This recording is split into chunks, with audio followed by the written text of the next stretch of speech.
记住，责罚尽兴了吗？若还不解气，便再打我一会儿，莫要气坏了身子。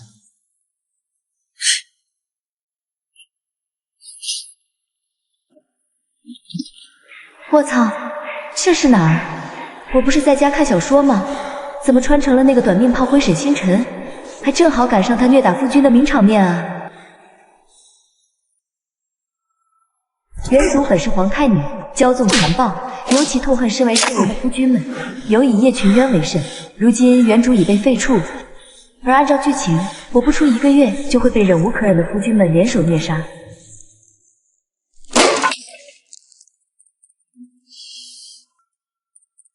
旗主息怒，全渊他并非有意惹您不快，求您别再打他了。是啊，旗主，若是我们哪里做的不好，您尽管责罚我们，万万不可将全渊卖掉啊！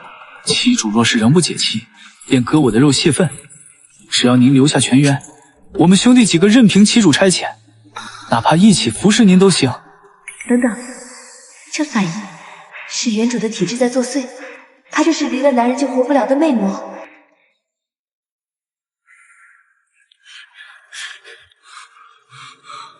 完了完了，魅魔体质加必死剧情，这开局简直地狱难度。他们现在有多卑微，以后报复就有多狠。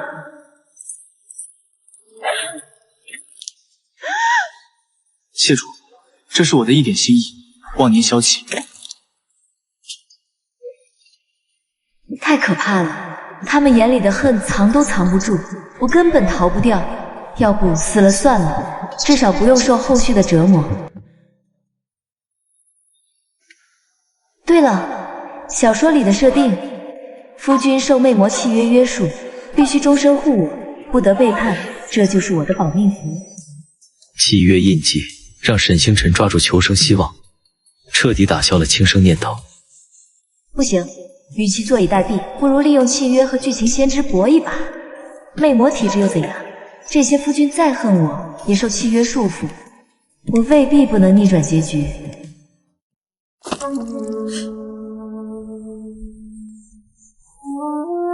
你这肮脏东西，拿回去！旗主息怒，是属下逾越了，求旗主莫要嫌弃，属下愿做任何事赎罪。旗主若不解气，可责罚属下，万勿动怒伤身。原来是这样，这是魅魔契约的本能效应。原主长期靠虐打掌控他们，契约早把旗主命令和绝对服从绑死了。我不过是退回肉块，竟也触发了他们的畏惧本能。少在这里装可怜，本期主看着你们就恶心。现在立刻去荒漠里找热乎的熟食回来。限你们1个时辰内回来，找不到的话，就把你们3个煮了填肚子。是。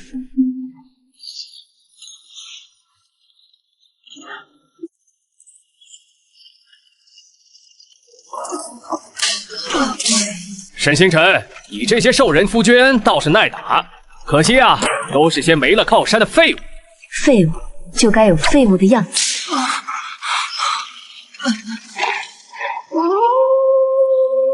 这些押送官兵看似奋力抵抗，实则早已被二皇女暗中授意，故意放水让几人逃脱，就是要让沈星辰在荒漠绝境中被自己百般虐待过的夫君们反噬，这才是最阴狠的报复。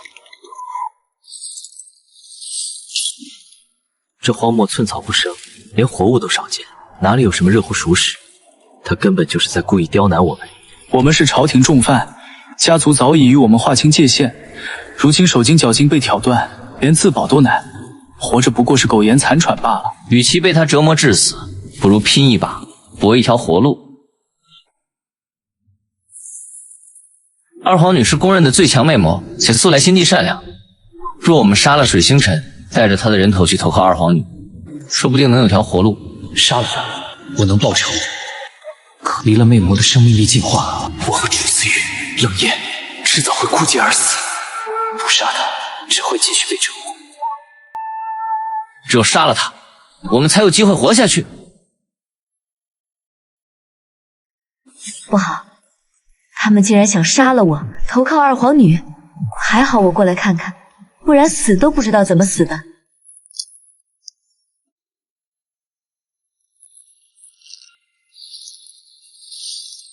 糟了，我的求生计划才刚有眉目，就被他们发现了，这下完了，真要栽在这里了。反了你们不成？本期主的话也敢违抗？方才的指令作废了吗？立刻滚去荒漠找食物！若是再敢有半句废话，或是空手而归，就把你们3个卖到边境南风馆，让你们永世不得翻身。属下不敢违抗祭主命令，属下这就去寻找食物啊！求祭主息怒，属下即刻动身。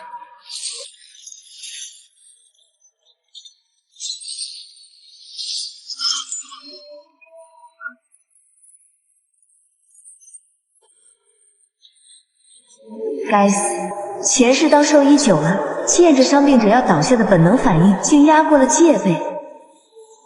在冷烟与楚思玉看来，沈星辰单独留下叶全渊，定然是又要变着法子对他进行特殊折腾，索性眼不见为净，尽快逃离这令人窒息的场景。又要单独折磨我了，是虐打，还是……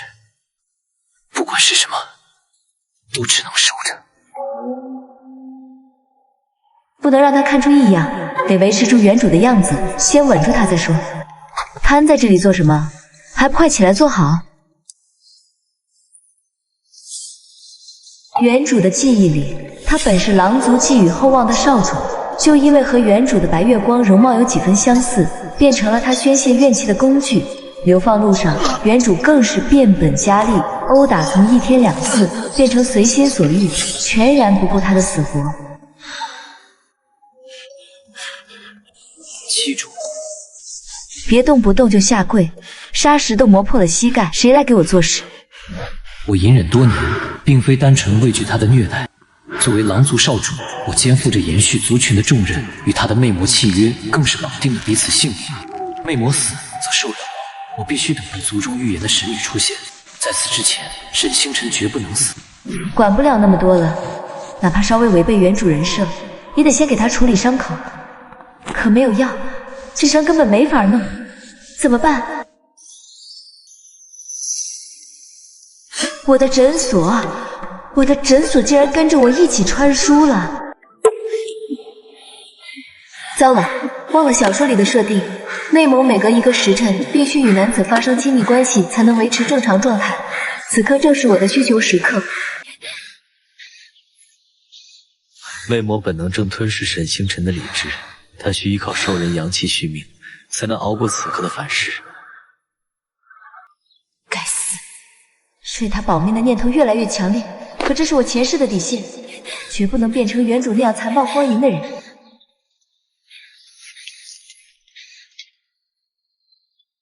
又到了他的需求时刻，无非是虐打发泄，或是强制侍寝，都习惯了，静静等着就好。我犯了魅魔的通病，需吸食阳气续命，你老实忍着。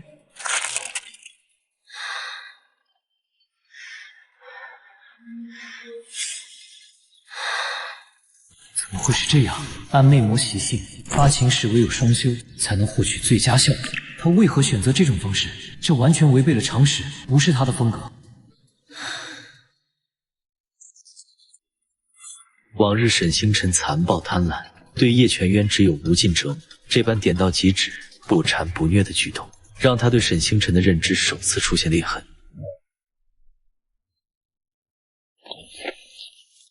咽下去，这是止痛的，别废话。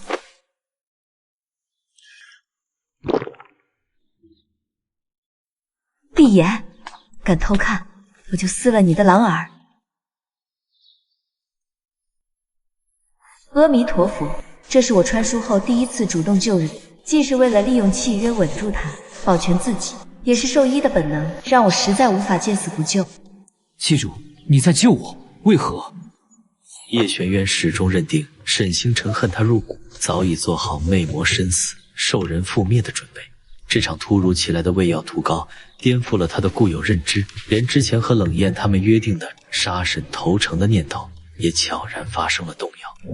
少自作多情，你要是死了，谁给我做事？好好躺着养伤，明天还要指望你找水找食物，听到了没？一丝微弱的信任种子，在这场反常又微妙的相处中悄然萌芽。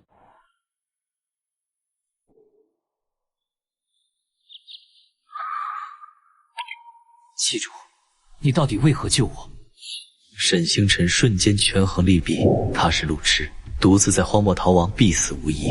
魅魔契约虽有约束，但兽人对原主恨意极深，暴露真相只会招来杀身之祸。低等兽人也配探究本期主的心思？好好养伤，不该问的别问，否则……哼！安分待着，别给我添麻烦。沈星辰体内魅魔本能再次翻涌，灼热感攀升，需尽快寻找化解之法。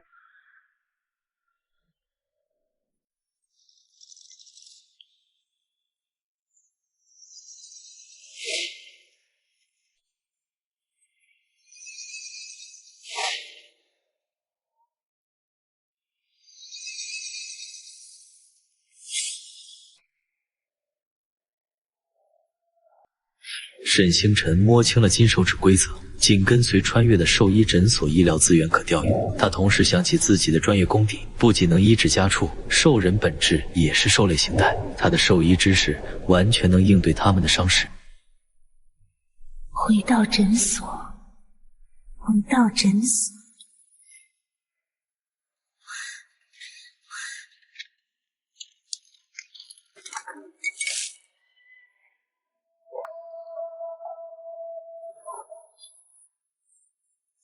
虽然是跨界用药，风险未知，但总算压住了魅魔本能，守住了底线，也确认了这里能当我的安全区，总算有了立足之地。楚思玉的手腕被锁链贯穿，蛇尾都化脓了，冷艳的狐尾脱毛溃烂，伤势比叶全渊还重。他们现在恨我，可若伤势恶化被女主救下，只会把账都算在我头上，加倍报复。不能等，为了自保，为了扭转必死的结局，我必须主动出手，治好他们所有人。检测到宿主成功激活金手指并初步运用，系统花花上线啦！完成主线任务即可回归现代哦。哎呀，检测到宿主属于违规穿书，需回场接受惩罚。紧急撤离中，附赠生存指南一本，祝宿主好运呀！原来如此，女主能收服这些兽人，核心就是在他们最落魄时伸出援手。若我抢先一步救治，断了女主的机会，他们就无法成为女主的百夫团，原主被削成人棍的结局也能从根源上规避。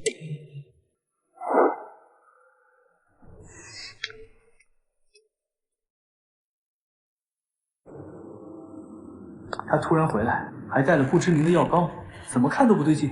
沈星辰向来是我们尾草界，怎么可能好心救我们？说不定是毒药，想让我们死得无声无息，要么就是想把我们养得好些，卖个更高的价钱，或是改善口感，省得虐打时没那么耐走。都被他们怀疑上了，得赶紧想个理由，原药膏的来历才行，可不能露馅。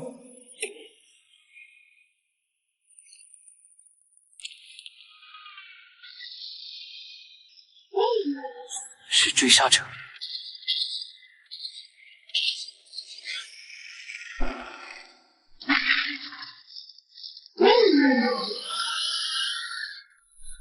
我带他突围，冷夜你断后，全员自行照料。明日正午，在100公里外的黑岩坡集合。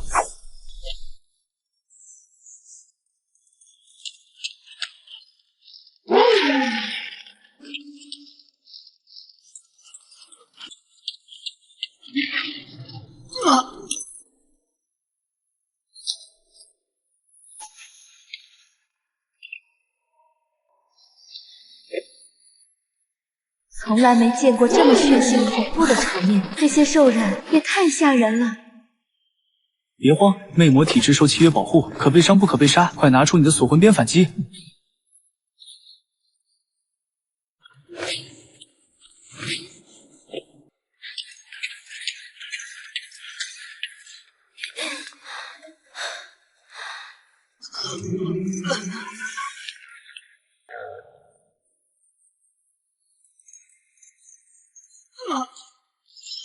我没什么战力，还被他们质疑。可要是现在抛下他，之前的救治计划就前功尽弃了。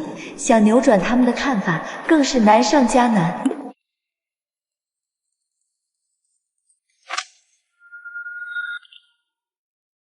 要走一起走，跑不掉就一起死。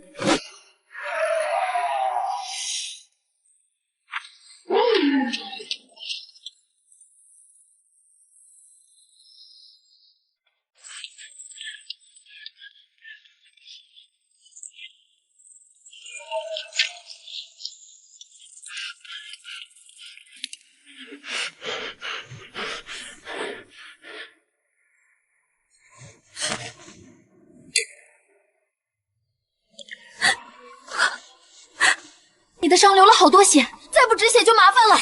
以往他只会趁我重伤发泄或强迫我，从未有过这般真切的交集，更不会为我落泪。叶全渊之前说他给我治伤时，我还当是谎言，可眼前这一幕，楚思玉对沈星辰的固有认知，在这一刻首次出现裂痕。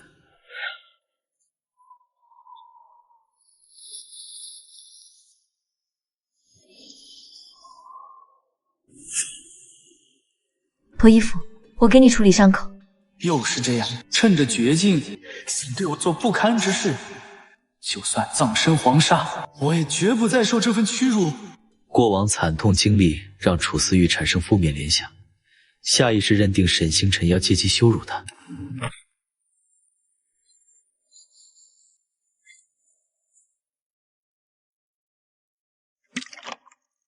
消毒会有点疼，你忍着点儿。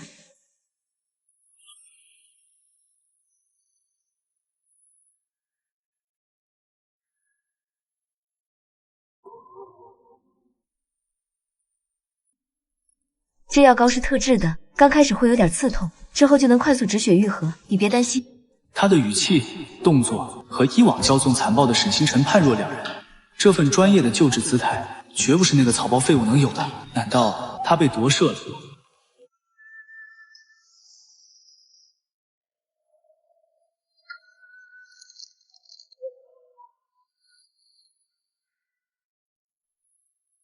上来，我背着你走，这样你能省点力气。那道狰狞的旧伤，是原主用锁魂鞭亲手留下的。过往的沈星辰每次见到，都会以此嘲笑或再次抽打。可此刻的沈星辰，目光扫过那道旧伤时，毫无反应，仿佛从未见过。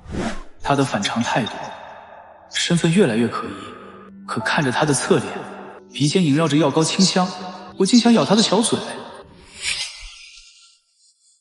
两人之间纯粹敌视的关系壁垒，在这一刻被彻底打破。快点，待会儿追兵可能会追上来。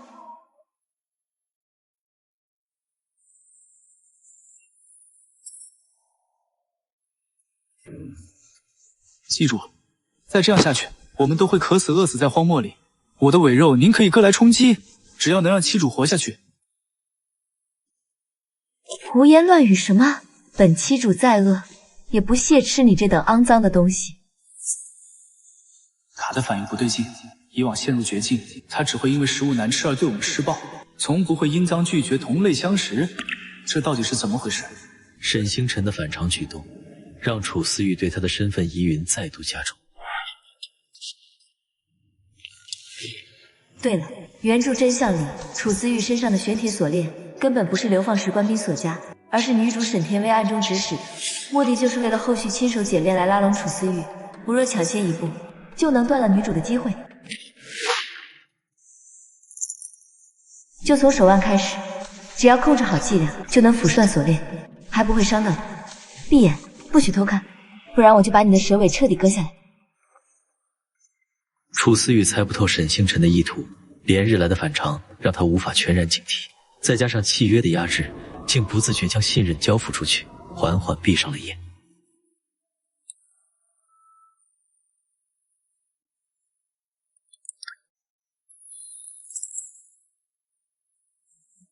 楚思玉本以为沈星辰会借机折磨自己或做苟且之事，可感受到的只有他小心翼翼的动作，无疼痛亦无逾矩触碰。这份意外的默契悄然拉近了两人的心理距离，让他疑云浓重的心中渐生一丝暖意。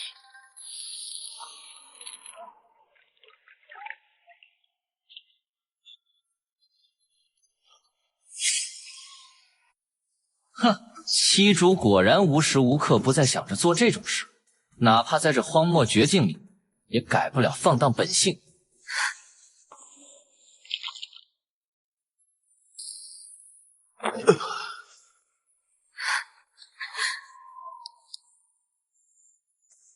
解炼计划被迫中断，突如其来的误会让本就脆弱的新人再度面临危机。绝不能让他们发现稀硫酸，否则解炼计划会彻底暴露，之前的努力就白费了。吵什么吵？本期主做什么，轮得到你们智慧？现在你们两个转身走10步，闭眼不许动，敢偷看一眼，就把你们卖到最偏远的南风馆，或者直接煮了填肚子。两人满心不解，这荒郊绝境中，沈星辰竟还执着于行苟且之事。可契约的压制与过往的恐惧，让他们不敢违抗。这个女人果然无情无义，只知道满足自己私欲，根本不管我们的死活。还是那个混世魔王本性。先想办法逃离荒漠才是关键。他这些反常举动，大概只是一时兴起罢了。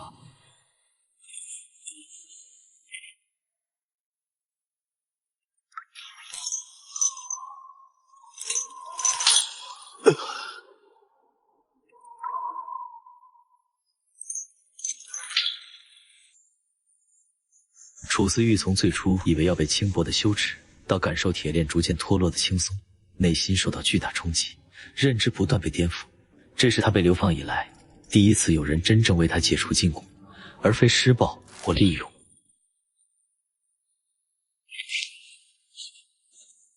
与其跟着他等死，不如现在就杀了他，投靠二皇女才有活路。不行，契约未破，他死我们也活不成。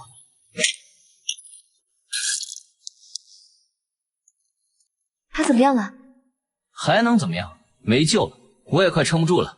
追兵、伤口、饥饿，我们迟早都是死路一条。现场陷入绝境，叶全渊重伤濒死，楚思玉刚解炼还很虚弱，冷艳伤痕累累，而沈星辰只是个毫无战力的魅魔，连自保都难。不能让他死，这些夫君是我逆转命运的唯一筹码。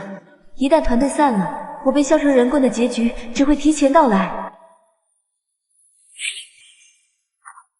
这份关切与原主漠视夫君生死的态度判若两人。在冷艳和楚思玉看来，沈星辰此刻眼中的急切不似作为，他似乎真的在关心他们的死活。荒漠夜风拂过，三人之间的氛围悄然发生着微妙变化。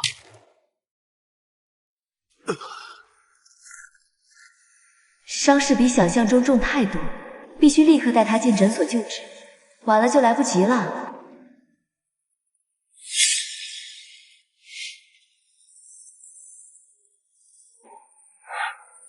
沈星辰，你还有没有人性？全员都快死了，你居然还想着趁人之危行苟且之事，心若顽石，只知贪恋欢爱，你根本不配做妻主。我是魅魔，本就被世人视作无情人。你说我心若顽石，我认，但你凭什么污蔑我？我与楚思玉之间根本没有你想的那些龌龊事。你们如今重伤缠身，浑身是伤，我对你们毫无兴趣。你刚才这一脚，我记下了，日后必定加倍奉还。现在不是吵架的时候，叶全渊撑不了多久，必须立刻救治。不想一起死在这里，就闭嘴。楚思玉站起来，让他看清楚。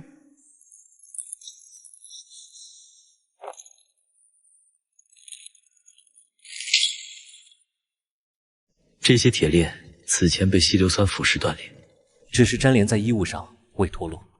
此刻已经彻底掉落。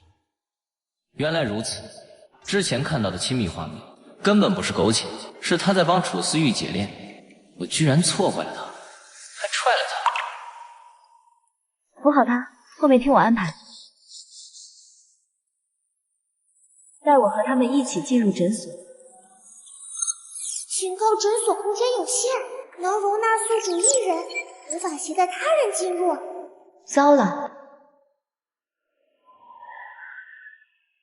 龙卷风正在快速形成，危机步步紧逼，众人陷入两难绝境，留下恐被龙卷风吞噬，想逃却带不走濒死的叶泉渊，生存的希望再次变得渺茫。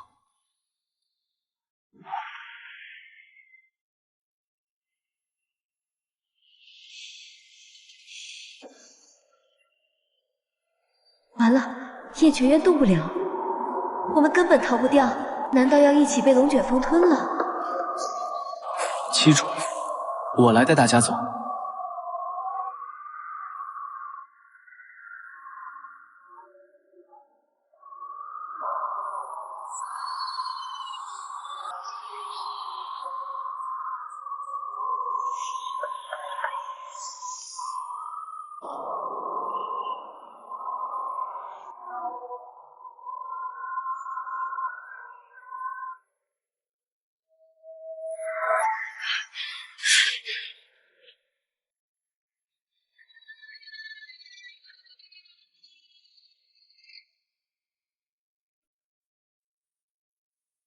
胸骨断裂，气息都快断了，必须立刻进行开膛手术。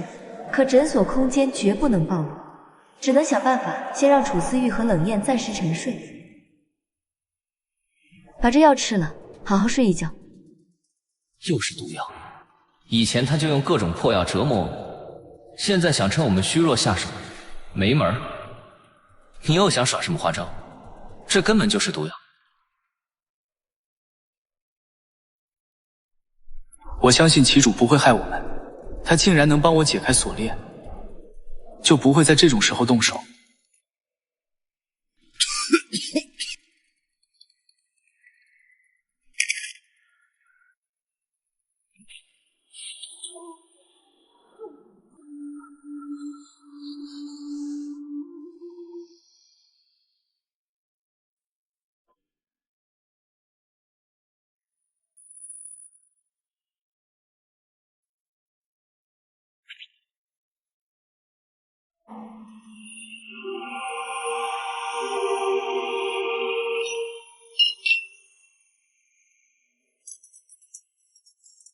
这些器械是沈星辰前世扩张诊所时购置的先进设备，此刻成为救治叶泉渊的关键。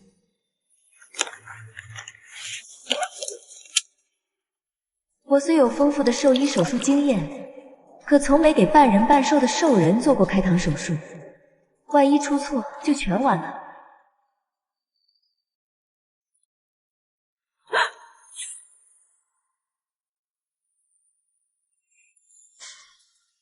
手术计划面临被撞破的巨大风险，沈星辰陷入两难：继续手术会暴露秘密，停止则叶群渊危在旦夕。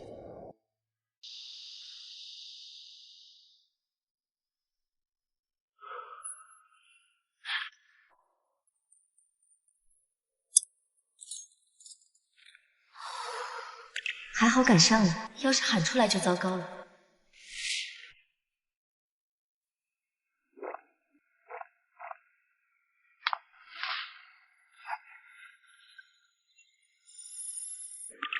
居然胸骨全断，四肢多处骨折，内脏轻微震荡。叶群燕的伤势远比我想象中严重，多耽误1秒就多一份危险，必须立刻手术。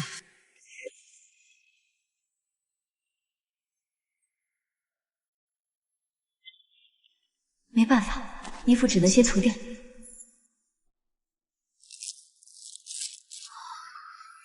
就快成功了，李可渊，你可要撑住啊！不要让我白费力气啊！忙活了一夜，终于稳住了，接下来就看他自己的造化了。谢明爵是原主曾痴迷不已的对象，如今却心向二皇女沈天薇，是落魄的沈星辰为阻碍二皇女登基的废物。大人，这里看着像废弃的山洞，真的有人吗？蚁族的情报从不出错，沈星辰那废物肯定躲在这里。他如今众叛亲离，不过是待宰的羔羊，给我开始挖。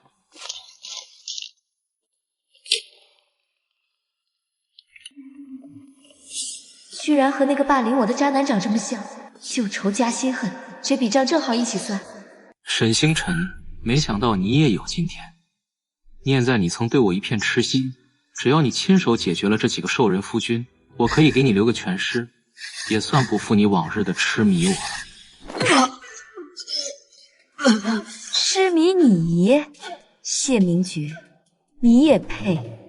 沈星辰的反常举动彻底打破所有人对他的固有认知，洞穴内气氛瞬间剑拔弩张，冲突一触即发。沈星辰，你疯了！我再给你一次机会，立刻给我道歉，否则我就彻底断绝与你的所有往来。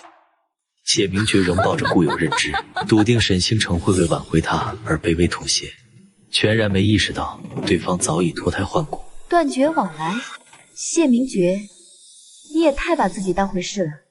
你不过是个被大梦国抛弃的质子，顶着一张平庸丑陋的脸，也敢让本期主痴心相待。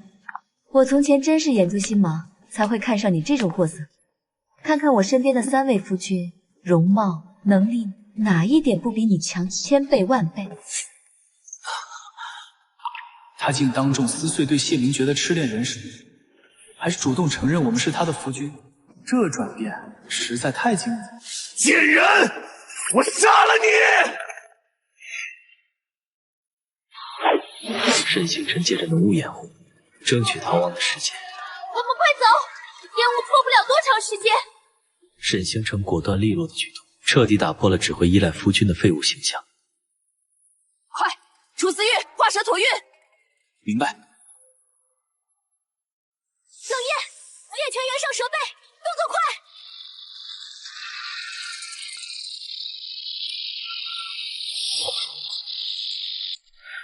逃亡途中，沈星辰不时回头观察追兵动向，沉着下达方向指令，指挥官角色彻底确立。3位夫君虽对沈星辰的转变仍心存疑惑，但都默契不足之。团队协作首次成型，朝着生机疾驰。怎么会有这么多巨型蚂蚁？还是训练过的，这下麻烦大了。还好还有剩余的3S 级区。什么？居然没有效果？不行，去冲粉没用，楚思玉撑不住了，我们逃不掉了。楚思玉濒临极限，巨型蚂蚁群步步紧逼，团队再次陷入生死危机。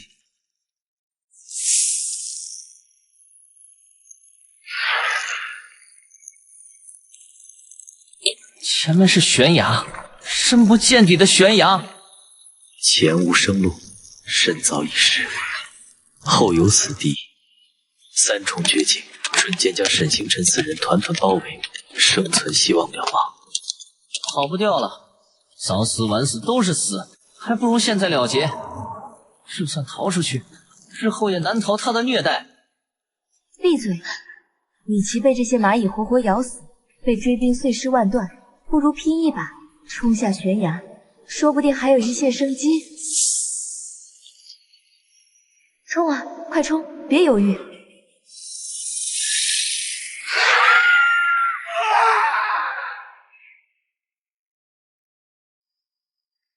大人，万万不可！这悬崖底下是死人谷，掉下去的人从来没有生还的可能。大人，二皇女的命令只是让沈星辰死，如今他已经坠崖，必死无疑。大人何必以身犯险？没错，我何必为了一个将死之人赔上自己？待二皇女登基称帝，便封我为皇贵夫，执掌后宫大权，尊享无尽荣华。沈星辰已死，我只需回去复命，便能坐等荣华富贵。哼，算他运气好。走，撤兵，随我回帝都复命。所有人都认定沈星辰已葬身悬崖谷底，无人知晓深渊之下另有生机，命运的齿轮正悄然转向。小娘子，你可算醒了。你昏迷了1天1夜，可把老婆子吓坏了。这是哪里？我难道又穿书了？楚思玉他们3个怎么样了？小娘子小心，俗话说伤筋动骨100天。谢谢您救了我。请问你有没有见过和我一起的3个人？他们一个是狼人，一个有蛇尾，还有一个生着虎尾。小娘子说的是你那些男人啊？嗨，男人啊，不就是个供人使唤睡觉的工具？没了再找就是，犯不着这般惦记。我劝你，不如把他们卖了换钱。山下的艳华馆专门收这个，均买的能卖10两银子，就算是重伤的也能换2两，够你快活好一阵子了。卖了？他们是活生生的人，怎么能说卖就卖？老夫人言语间导致的男尊女卑观念，以及将人口买卖视作稀松平常的态度，让沈星辰难以接受。尤其那诡异的笑声与贪婪的眼神，更让他心头发毛。小娘子年纪轻轻，倒挺迂腐。男人嘛，生来就是给女人使唤换钱的物件，有什么不能卖的啊？不说了，我还得赶去卖自家男人呢，去晚了好价钱就没了。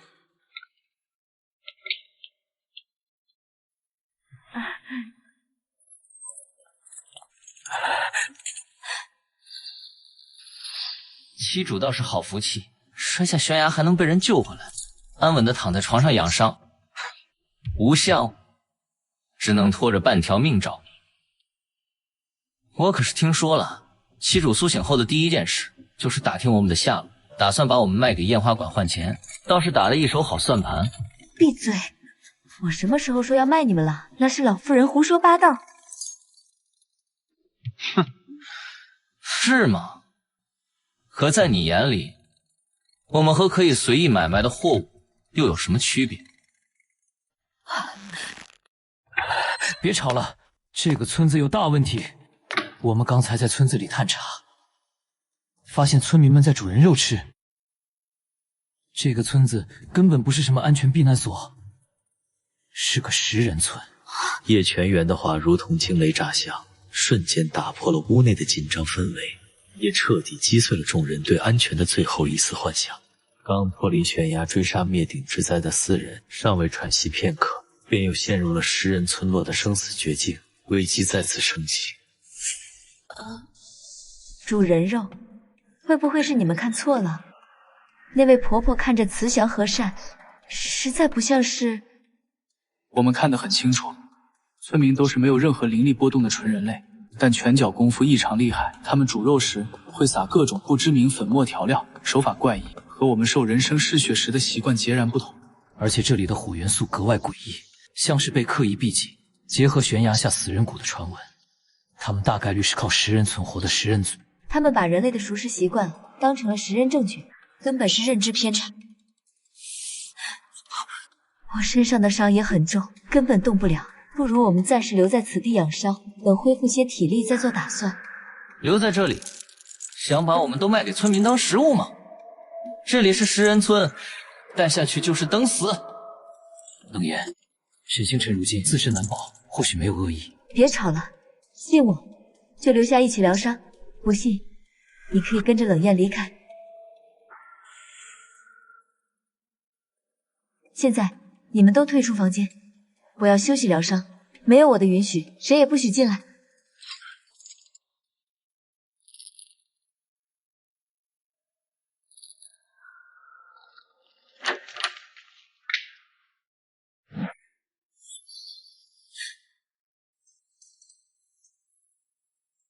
兽人习惯生食，把人类的熟食当成怪异行为，这根本是物种习性导致的认知偏差。他们或许还对我抱有敌意，但血液契约命运与共的特性，注定了他们不会真的抛下我独自逃生。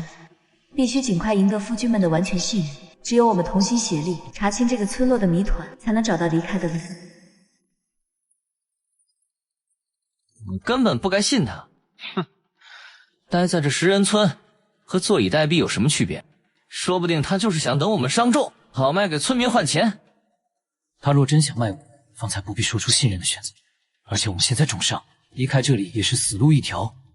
信任的分歧在3日之间蔓延，村民的审视愈发明显，未知的变数在村落中悄然发酵。一场新的危机正步步逼近，尚未喘息的4人又将面临新的考验。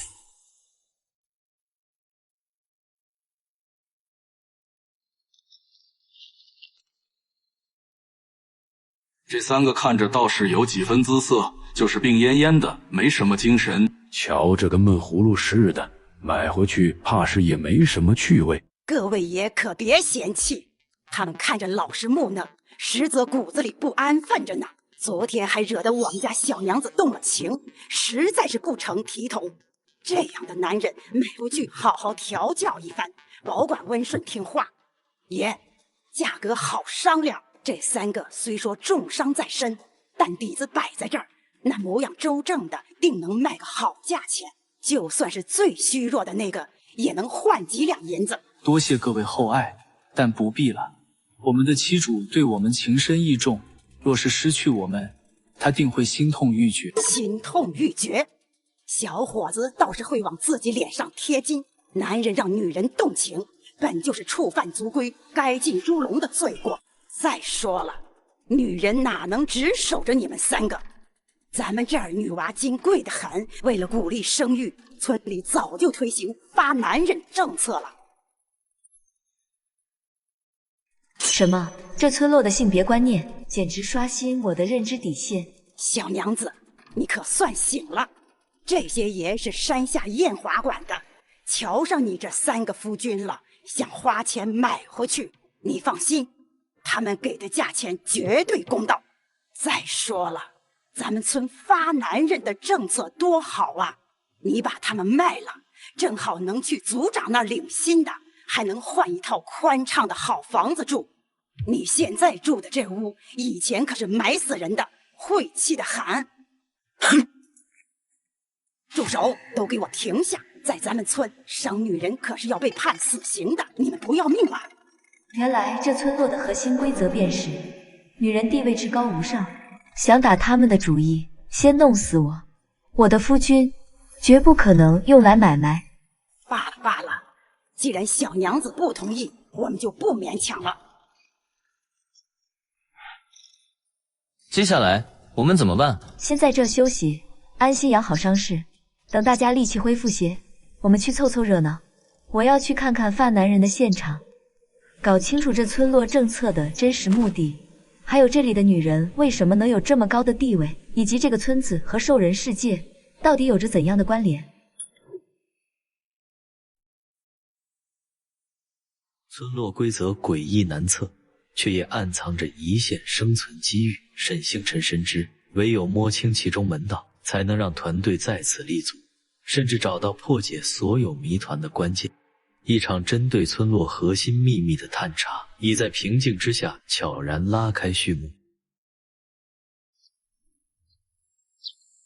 以前的我骄纵残暴，把你们当成肆意发泄的工具，做了很多混账事。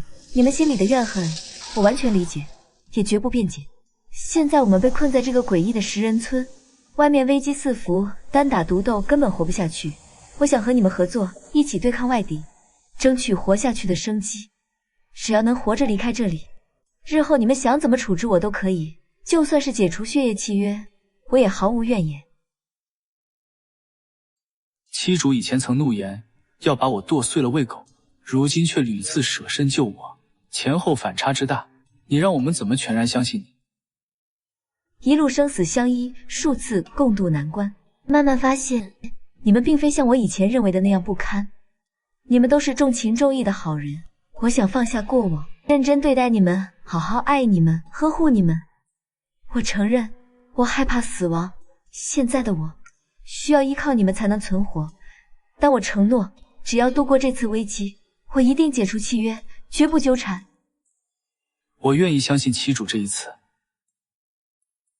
事到如今，合作是唯一的出路。别以为说几句好听的就能骗过我们，若你敢说谎，我照样能轻松收拾你。兽人嫁给人族本就难有好待遇，如今沈星辰不再虐打我们，还屡次舍命相救，这份转变足以让我们一试。既然达成共识，那我们就放下过往恩怨，联手共度难关。我们先去查清这个村子的秘密，找到离开的办法。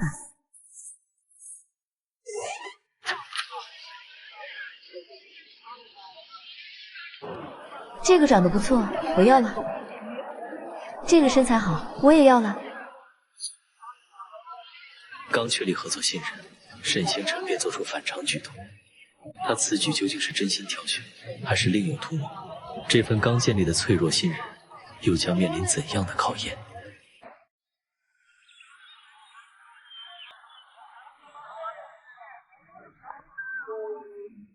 哎，小娘子，等等，老婆子可有好消息要告诉你。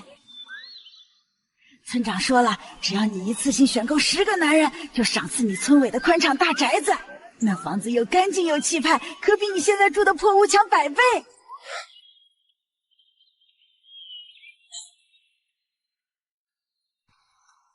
好，这10个男人我全要了。哈哈哈。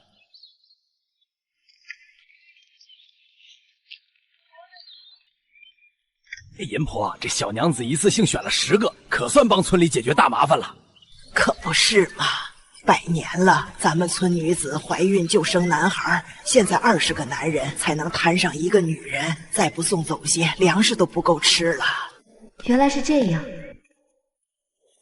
100年前，武村便因男女比例失衡陷入危机，一名寡妇与100名男子同寝后诞下女婴。从此，村落便衍生出女人需睡够100男才能生女的诡异规则，而那些嫁不出去、无法为村落繁衍做贡献的男子，会被视作浪费粮食的累赘，拉去死人庄宰掉。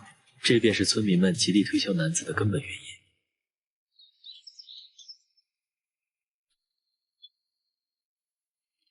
小娘子果然爽快，这小楼从今日起就赏赐给你了。村委人少，平日里闹出多大动静都没人管，你只管安心住着。乌村以你为尊的体制虽和花朝相似，但村长这话里明显藏着别的意思，看似善意赏赐，实则更像试探，绝不能掉以轻心。从现在起，你们分工做事，3人做饭，2人烧火，剩下的打扫院子。记住，没有我的召唤，谁也不准踏上2楼半步。遵命，记住。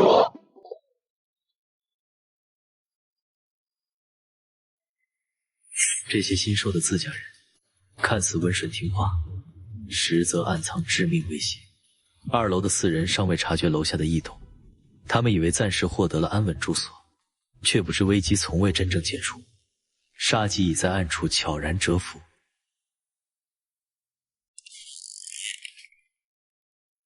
怎么样？外面探查的如何？能找到逃生的路吗？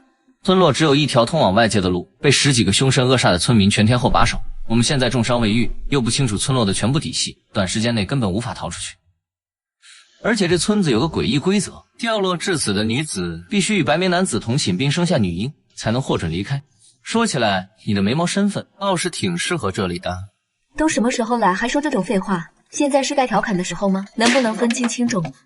我刚才观察过，村里的女子极少，大多是老妇，青壮年男子虽多，但全村人力加起来未必是我们的对手。当下最稳妥的就是暂留此地休整，等养精蓄锐后再做打算。谁知道你是不是故意想留在这里，和那些男人寻欢作乐？冷艳，说话注意分寸，七主是在为团队谋划，绝非你想的那般不堪。你凭什么用这种居高临下的语气跟我说话？够了，现在不是内讧的时候。这村落地处3不管地带，村里的男子个个威猛有力，若能将他们收归己用，日后或许能助你夺回皇太女之位。既然如此，我决定任命楚思玉为正夫。日后若我重登皇太女之位，她便是首席夫君，负责管理所有夫君，兼任我的首席助手，代我行事。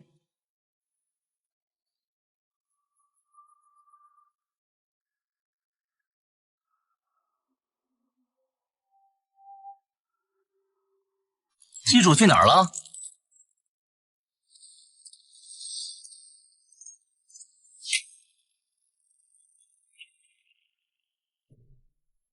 ？2位哥哥，机主叫你们去吃饭，快随我来。谁是你哥哥？我们的机主在哪里？村的规矩，不听机主话的人都要扔到锅里煮了。你们识相点，就自己下锅。若是不肯，我只好动手了。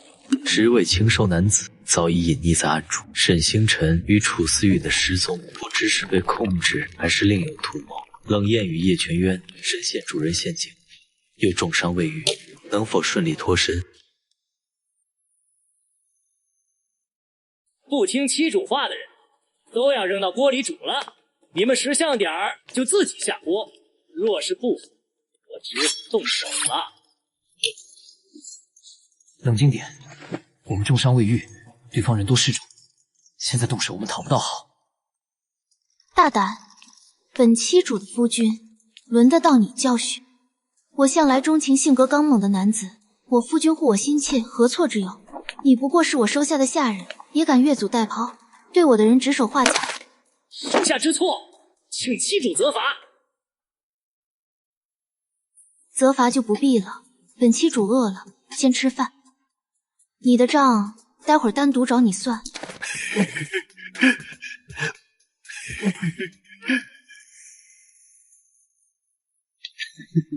没想到啊，你还无师自通了狐狸精的勾人法术，总比某些人见人就咬，毫无温柔可言强吧。不过说实话，我还就稀罕你的脸，真的很喜欢。记住，有人在外面盯梢。这还是我穿书以来第一次对冷言露出毫无防备的笑容。原来放下对立，他也并非那般难以靠近。两人间积攒已久的敌意大幅消解，过往的尖锐与抵触渐渐褪去。这场不经意的互动，让他们的关系迎来了关键破冰。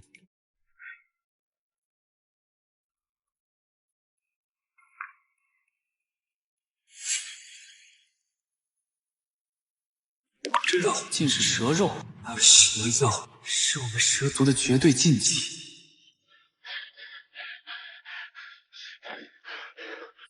这蛇肉汤里被下了药吧？沈星辰喝下后必会发病，到时候必须靠你们10个才能进。你们的目的就是想借此控制他。七主是怀疑属下的厨艺，还是嫌弃这饭菜？若是不满意，属下可以立刻向村长请示，给气主换一批更合心意的人来伺候。不吃，这些人8成会立刻反叛；吃，就会落入他们的下药陷阱，被牢牢控制。不管选哪个，都是死路一条。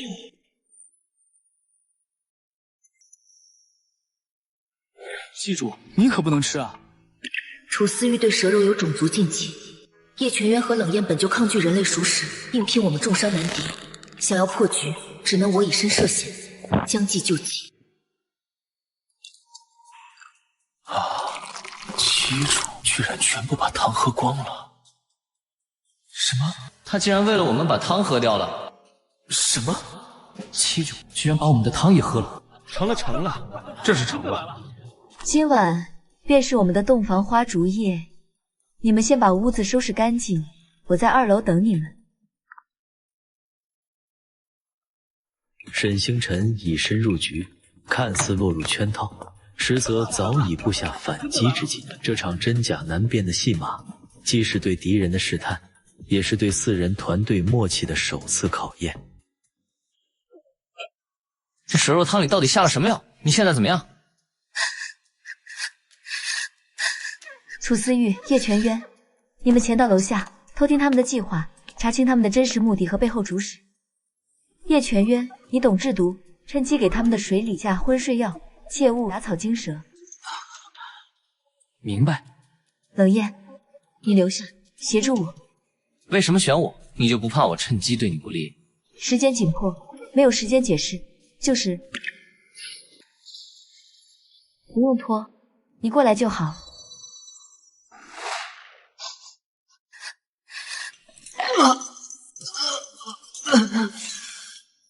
我留下你，是因为信任你。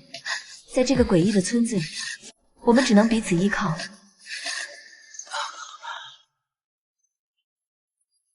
你放心，我会守着你。死人了！死人了！所有人赶紧来院子集合！怎么回事？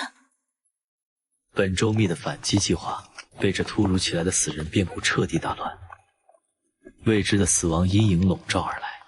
这场意外究竟是巧合，还是另一场阴谋的开端？郡主，冷艳，全村人朝小楼涌来了，快带七主撤离！走不掉了，村口被村民堵住了，小楼4周也被村民堵住了。冷爷，你守着七主，尽快帮他解毒。我和叶全渊在外围先设法应对，拖延时间，争取机会。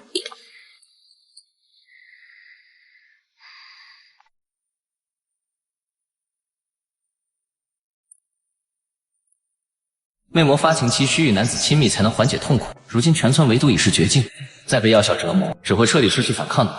现如今别无他法，我既是他的夫君，便不能眼睁睁看着他受苦。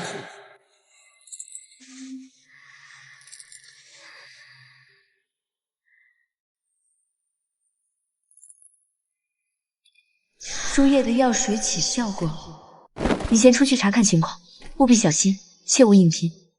这些东西的秘密只有我们两人知道，绝不能泄露给任何人。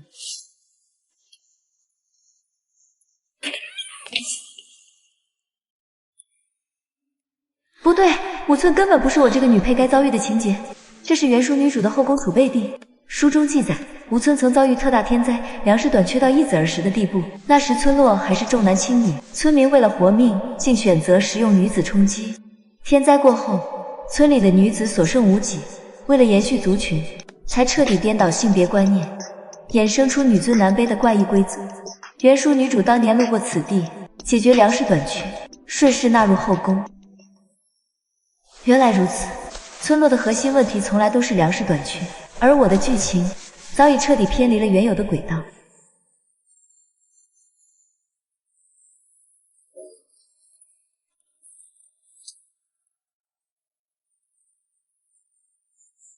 真相浮出水面，沈星辰既明晰了危机根源，也陷入了新的困境。他清楚知晓，想要化解当前的围堵危机，关键便在于解决粮食短缺这一核心矛盾。可如何不在重走女主老路，不收留多余男子的前提下破局，这也成了他最亟待解决的两难难题。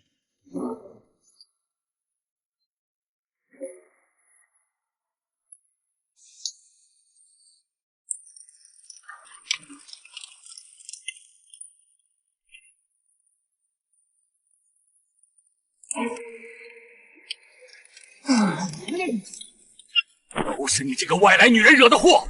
自从你来了，村里就死人了，必须以命赔命！不用你死，但你得为村落生下对应数量的孩子，填补他的空缺，这是吴村的规矩。你们给我2个月时间，这2个月里，我不仅能让村里其他女人怀孕生子，还能彻底解决粮食问题，让你们摆脱吃老鼠、蛇虫的日子，吃上大米饭、白面和新鲜蔬菜。我们4人现在有的重伤，有的刚脱困，根本没有逃跑的可能。若我没兑现承诺，任由你们处置，绝不反抗。大米饭我小时候吃过一次，那香甜的味道这辈子都忘不了。可村里种啥死啥，后来就再也没见过了。难道你们想让子孙后代永远吃这些肮脏的东西，就不想让他们尝尝真正的粮食是什么味道吗？我们村受诅咒多年，种啥死啥，早就对改变不抱希望了。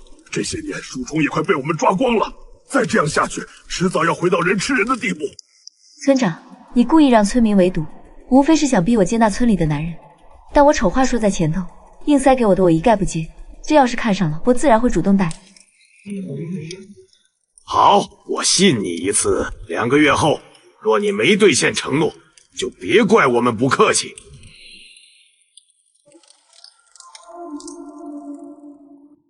一场以未来为赌注的交易，暂时化解了全村围剿的危机，但武村多年的诅咒与绝境，绝非轻易能破。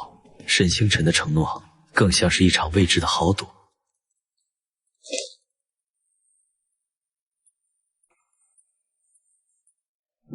你真能让村里吃上粮食？那大米饭到底是什么东西？还有，村里女人本来就少，还大多是老人，怎么可能让每个男人都有妻主，兑现生育的承诺？放心，我有办法。再说了，长得好看的男人多几个在身边也不错，不是吗？沈星辰刻意避开具体方案，留下满脑子疑问的3人，而他口中的粮食计划与生育承诺，仍是萦绕在3人心中尚未解开的悬念。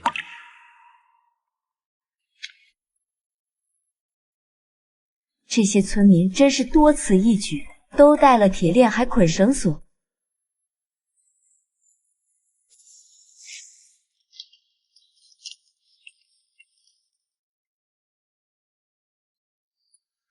我有办法彻底解开你们的铁链。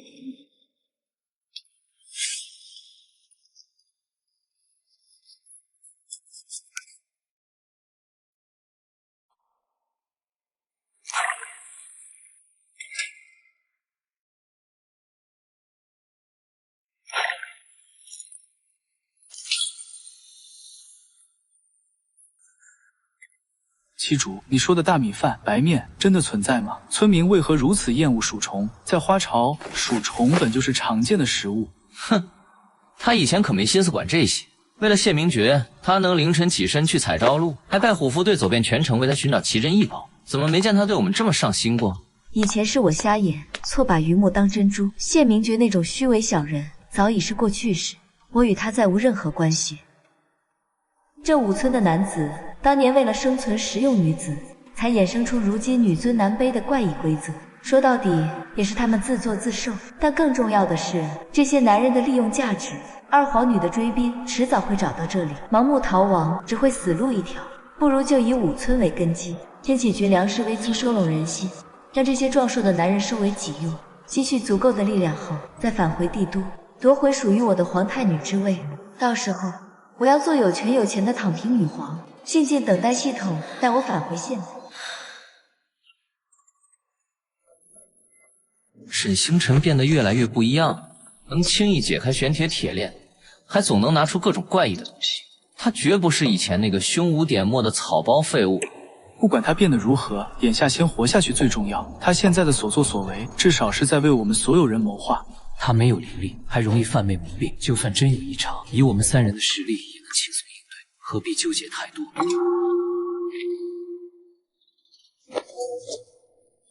他这是睡着都会犯魅魔病了？深夜突发的魅魔异状，再次将4人推向未知的困境。沈星辰意识混沌，3人戒备不已。这场突发状况究竟会引发怎样的混乱，又能否顺利化解？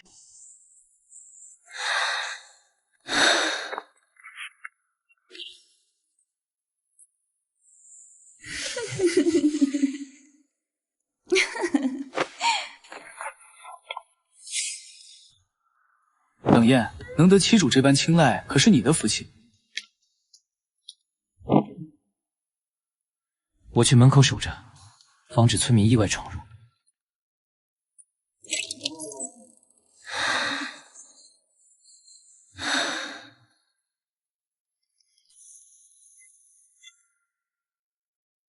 这可是狐狸一族情欲难控时才会显露的本能标志。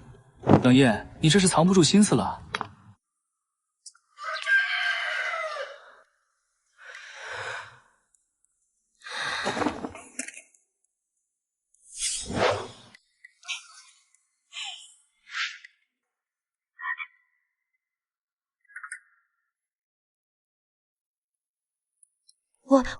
我就是饿了，想找吃的，不小心扑到你身上的。哼，我怎么会对这个曾经残暴的废物魅魔产生感情？一定是昨夜被他纠缠所致。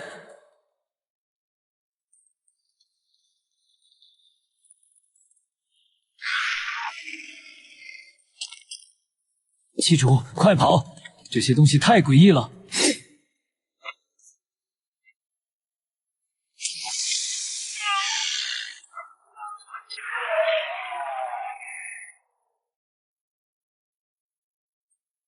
昨晚被你那般欺负，我现在心里害怕，没力气打架。别闹了，现在都什么时候了？今晚让你媳妇回来，任你抱，快参战！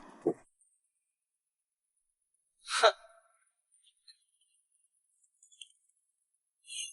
外敌环伺，战友身陷险境，冷艳的抉择关乎众人生死。沈星辰孤身闯入树林，究竟是为了躲避危机，还是另有破局之法？这场突如其来的入侵，又暗藏着怎样的阴谋？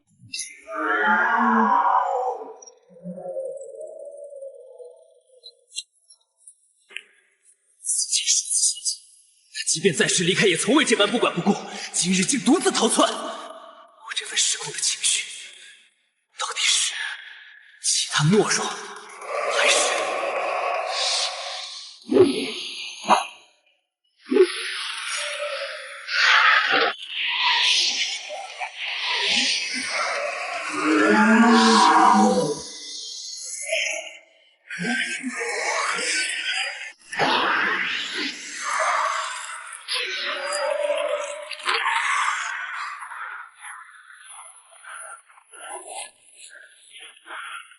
村长经验老道，不可能轻易遇害，想必是带着部分村民藏起来了。这村落诡异至极，他们能存活多年，说不定藏着破局的关键。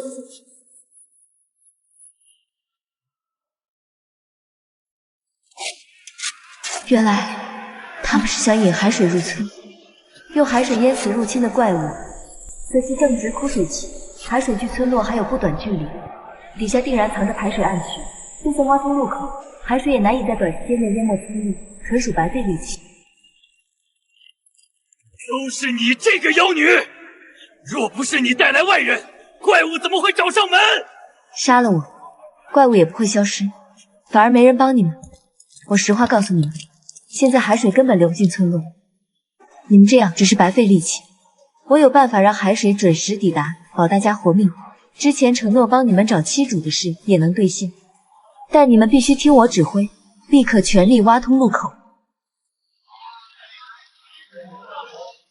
我还信，我还信。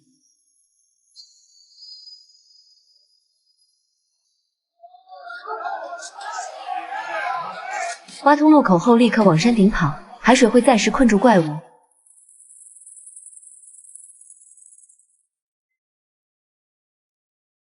你还回来做什么？是来给我们收尸的吗？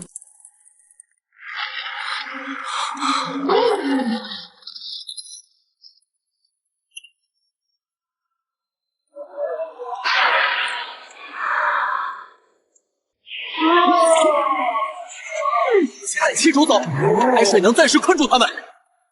冷烟抱着沈星辰，耳边海浪声与怪物嘶吼交织，心中瞬间通透。他终于明白，沈星辰早已知晓今日是海水倒灌的节点。所谓施法，不过是顺水推舟。该死，骨头像散架了，魅魔体质还偏偏这时候作乱，不能晕过去。七主，别管我，带叶群渊、冷焰立刻往高处跑。可是你，海水马上就到，快！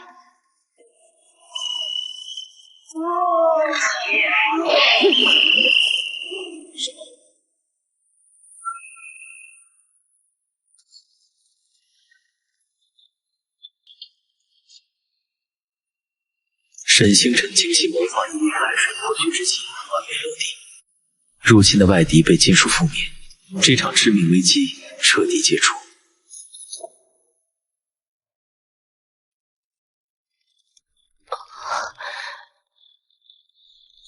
别乱动，你从山上跌落时伤势极重，能活下来已是万幸。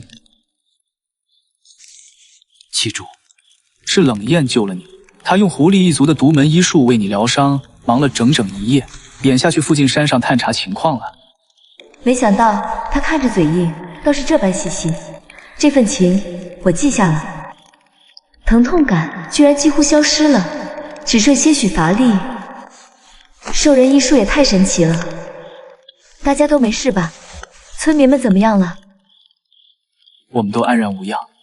幸存的村民在不远处的空地上准备饭菜，都安置妥当。放心吧。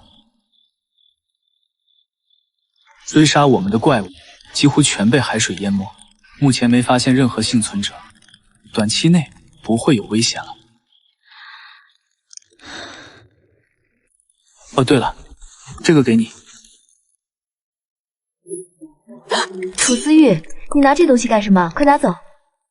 七主先前不是最喜欢吃老鼠吗？你还说老鼠肉质鲜嫩，是世界上最美好的东西，怎么现在……原主这口味也太离谱了，还好我不是他。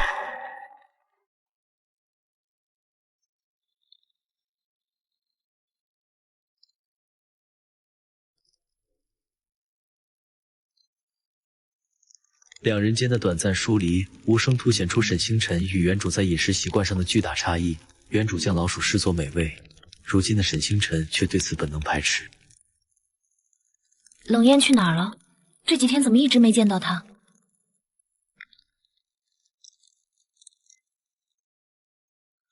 他知道你因为老鼠的事没了食物，便独自外出，想为你寻觅新的食物来源。原来冷艳不是故意消失，竟是为了我的饮食。这个嘴硬的狐族兽人，总用这种无声的方式表达在意。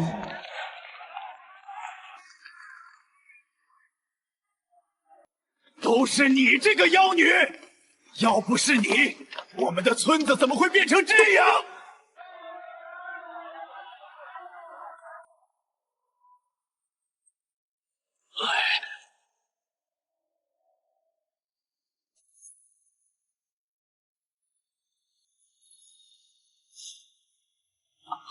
兽人医术与人类体质相悖，灵力施治不仅无效，怪异的手法还引发了村民的误解。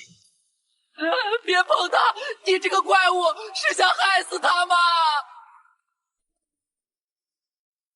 现在有2条路，一是我们直接离开，不管这些村民，但他们大概率活不了；二是说服他们接受真相，带他们走出村庄。可他们对外面极度恐惧，宁死也不愿踏出村子，只盼海水退去后重见家园。2条对策均陷入僵局，楚思玉面露难色，叶全渊也沉默不语。村民的固执与偏见让他们难以推进任何计划，局面陷入停滞。乌村村民若是能为我所用，便是争夺皇位的重要助力，绝不能轻易放弃。不能去，村民情绪激动，失了理智，会伤害你的。我们有生死契约，你若死了，我与整个老族都将陷入绝境。我不想死。放心，他们只是普通人，你变身狼人便能轻松应对。我们不能就这么放弃。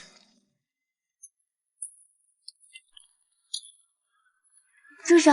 我能治好他们。我来治这些病人，若是治不好，你们再弄死我也不迟。对于走投无路的村民而言，这是目前唯一的希望，即便心存疑虑，也不愿轻易放弃。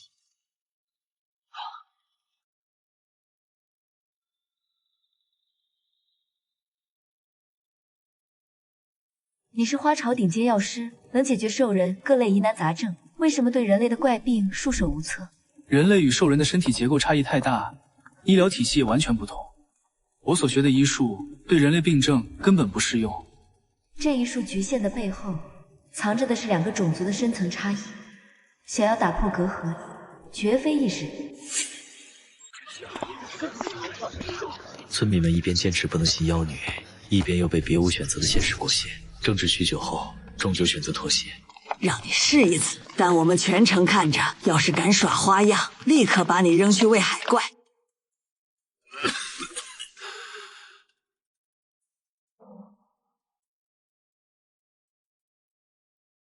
这不是什么怪病，只是普通感冒。感冒是什么？楚思瑜是花招顶尖药师，怎么会对这么简单的病症束手无策？反倒越治越重。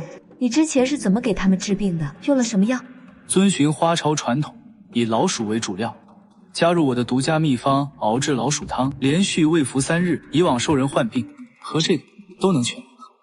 原来是这样，兽人医术和人类生理根本不兼容，再加上用老鼠入药这种荒谬做法，才把病情拖重了。这个世界居然觉得老鼠万能，看来楚思雨的所谓顶尖医术，也只是用于兽人族群。去帮我找些干净的水来。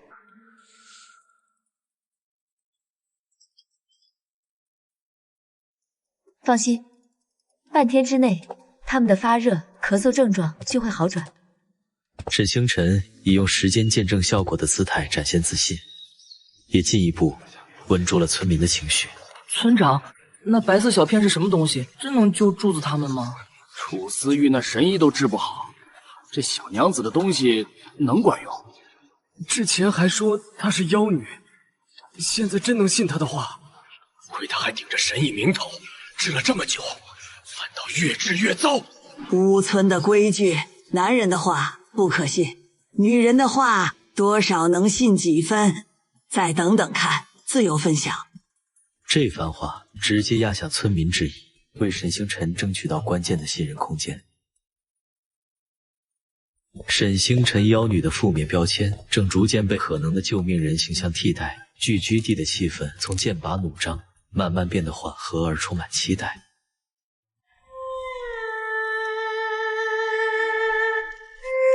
老鼠出现后，他对我的树立入根在后。在花朝，老鼠本是人人追捧的美味，为何他如今闻之欲吐？被冷落时就会失落，这与以往被他大骂羞辱时的麻木截然不同。这种纷乱心绪到底是什么？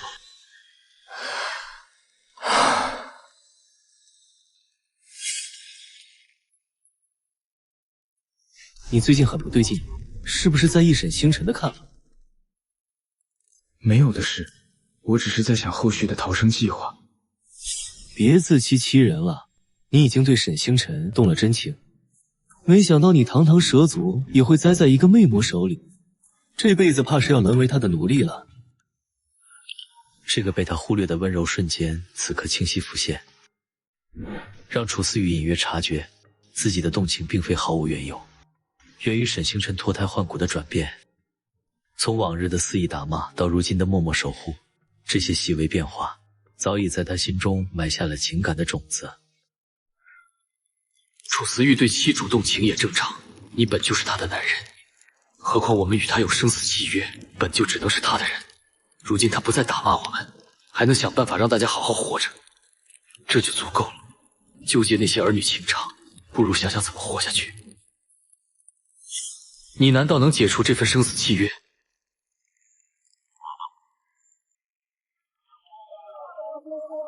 三人心中隐约推测，大概率是服用了感冒药的病危村民病情好转。沈星辰的治病毒约即将迎来关键结果，他们都清楚，这场赌约的结果将直接决定他们在无村的处境。局势即将迎来重要转折，从最初的敌视戒备，到如今的默认跟随，沈星辰的改变早已悄悄影响着三人的态度，悄然拉近了彼此的距离。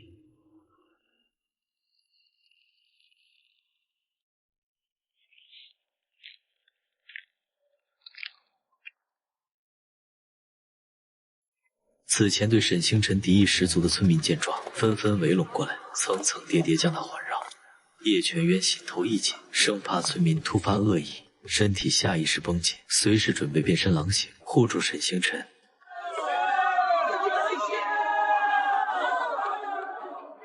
我家那口子刚才还奄奄一息，吃了您给的白色药片，现在已经能坐起来喝水了。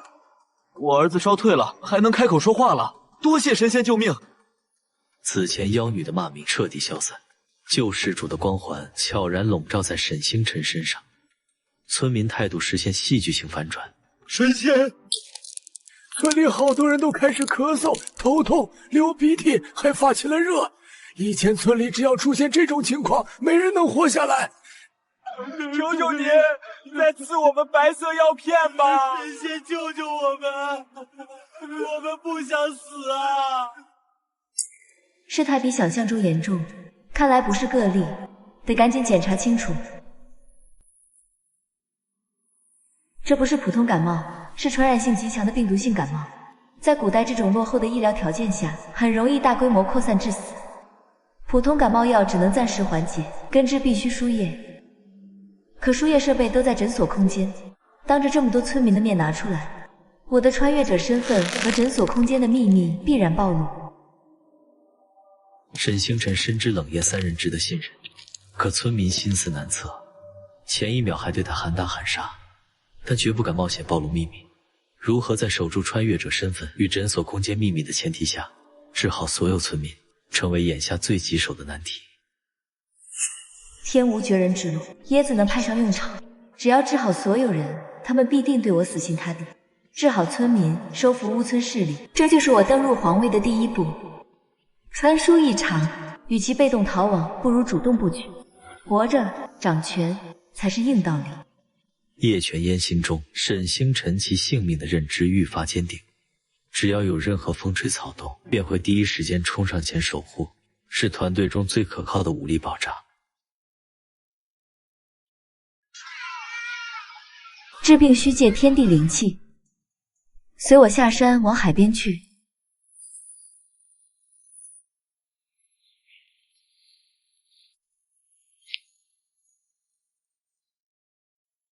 爬上去，摘20个椰子下来。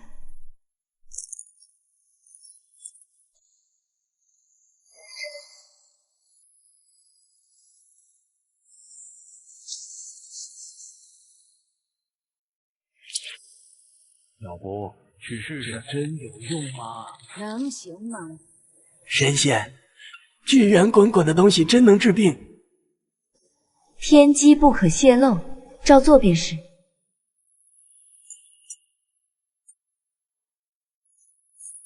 楚思玉，你是花朝顶尖药师，可见过这种治病法子？从未见过，这些器具和手法闻所未闻，我也不知七主竟懂这般医术。他近来太奇怪了，以前残暴张扬，心思一眼就能看穿，如今不仅懂这些诡异本事，还屡屡成事。你们不觉得他要么是变了，要么是被换了？当年他为皇太女，男宠成群，如今只剩我们3人，一来是我们修为深厚，家族有依仗，二来是我们能摸清他往昔心思，提前自保。可现在的他像一团迷雾，你们明明有机会尝试解除契约，却始终留在他身边，到底在盘算什么？你是不是从未得到过七主宠爱？七主以前只抱过我，从未有过实质关系。我们兽人男性从小就被教导如何取悦女人，可我从未有机会对她施展。别跑偏了，我们敞开心扉说真话，到底要不要继续跟着他？你们在这嘀咕什么？有什么事瞒着我吗？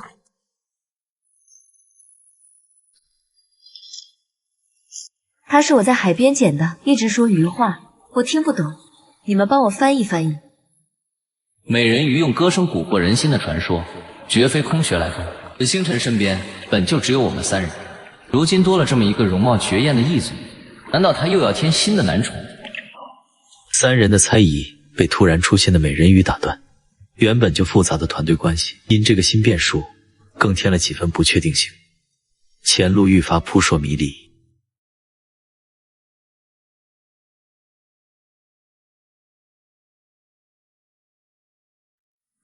青丘狐狸才是天下最美的生物，这人鱼不过是能熬成鱼汤的凡物，根本不配让七主另眼相看。别乱动，再敢挣扎，我一巴掌拍死你！我是不是哪里得罪他了？这般不顾七主颜面，该好好惩戒才是。七主误会了，冷艳并非针对你。青丘与海中生物向来熟络，他是着急查看人鱼的伤势，才失了分寸。依我看，冷艳怕是因为七主身边多了个男人吃醋。未必，这条人鱼来历不明，说不定是追杀者派来的诱饵。我们不能掉以轻心。七主时而聪慧过人，时而又单纯得很，实在难以捉摸。往后行事，我们需加倍谨慎，护他周全才是。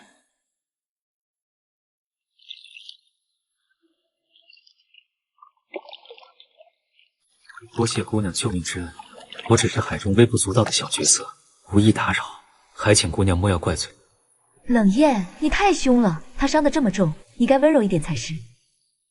记住，你知不知道自己在说什么？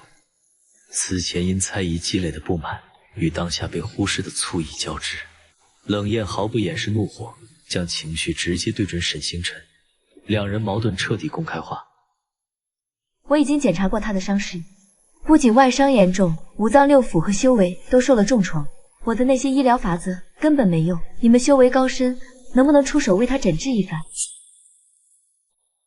这才是沈星辰急于让3人靠近人鱼的核心原因。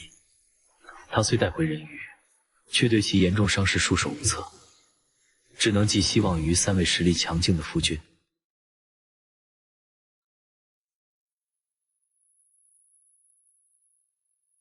逃亡路上自身难保，你却要救半路捡来的陌生人。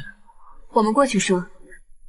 对一条来历不明的人鱼，你提温柔，可此前对我、对叶全渊、对楚思玉，你只有打骂与羞辱，这就是你所谓的温柔？我们陪你出生入死，换来的只有冷眼和苛责。他不过是个陌生人，却能得到你特殊对待。两人心中满是疑惑。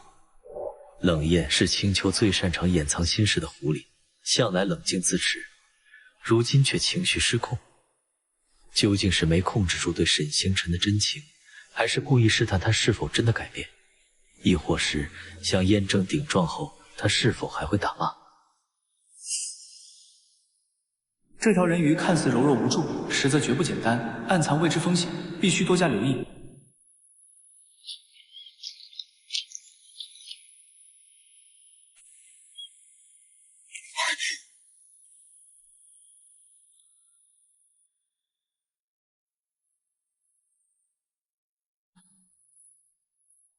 这就是我说的温柔。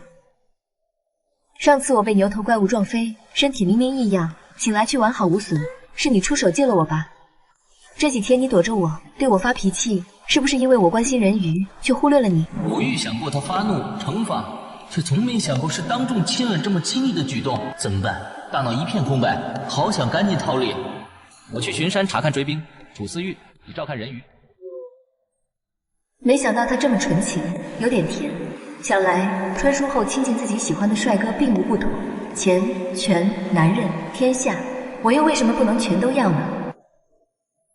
看来这是魅魔体质的本能反应，原来我的身体早已对异性产生渴望。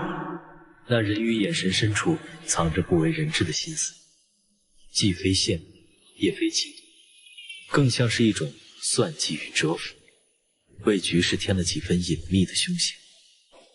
叶全渊，查看村民恢复情况，确保服下丹药。楚思玉，麻烦你照看一下他，我离开一会儿，别来干涉我。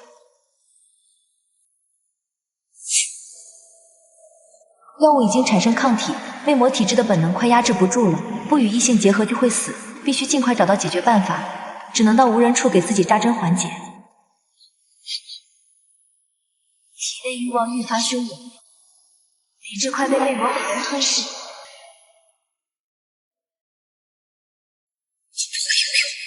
魅魔一族向来怕水，可我不能死。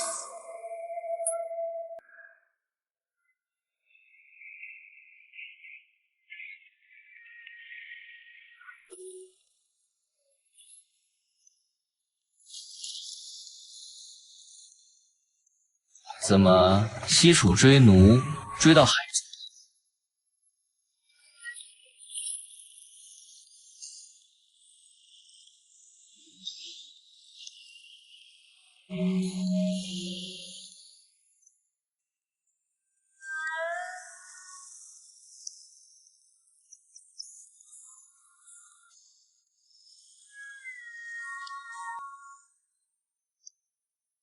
两人之间的氛围悄然转变，过往的相互试探与彼此戒备渐渐褪去，正是迈入情感与身体双重绑定的新阶段。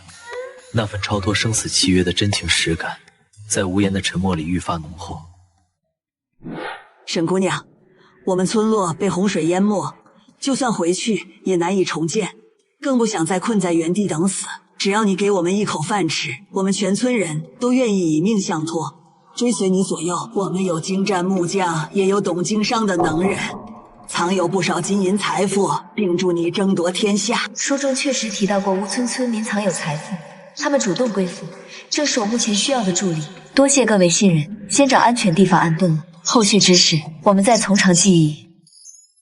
屋顶要塌了，快走！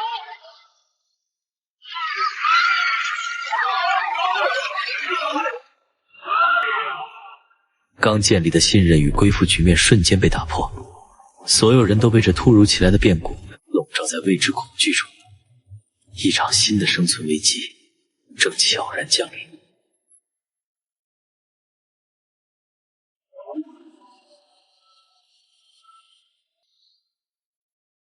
魅魔向来怕水，他明明不会游泳，当时却毫无惧色走向我，太反常了。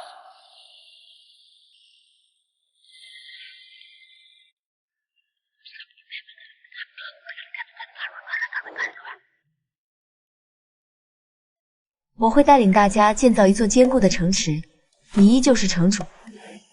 外界74岁的女子都能赚大钱，身边围绕着美男子。你正值壮年，难道不想成就一番大业，体验不一样的生活？好。咱们好几次，凭什么不信他？沈姑娘是我们全村的救命恩人，村长肯定和她达成了对我们有利的协议。我们的村落没了，男人没了依靠，只有依附沈姑娘才能生存下去。我不赞同，他治病用针扎人，这是对身体发肤受之父母的亵渎，更是对我们男人的羞辱。这样的人怎么值得我们依附？别吵了，先想想该怎么办。救过咱们好几次，凭什么不信他？救人是他，害人也可能。先听他解释再说吧。是什么？都住口！沈姑娘是我们的救命恩人，没有她，我们很多人都活不到现在。麻子，你不知感恩也就罢了，还在这里挑拨离间。若是觉得沈姑娘不妥，你可以离开。吾村容不下忘恩负义之人。根深蒂固的男从女理念束缚着麻子，再加上村长威严慑人，纵有不甘，他也没了反驳的勇气。村长的态度彻底震慑了众人，原本摇摆的心思归于一致，归附沈星辰的共识就此筑牢。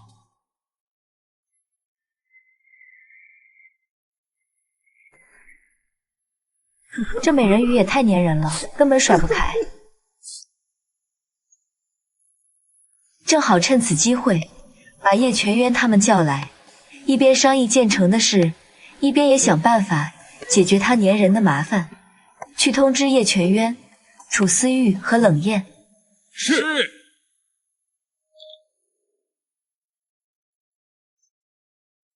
等会儿开会绝不能提及老鼠，听到没有？我记住了。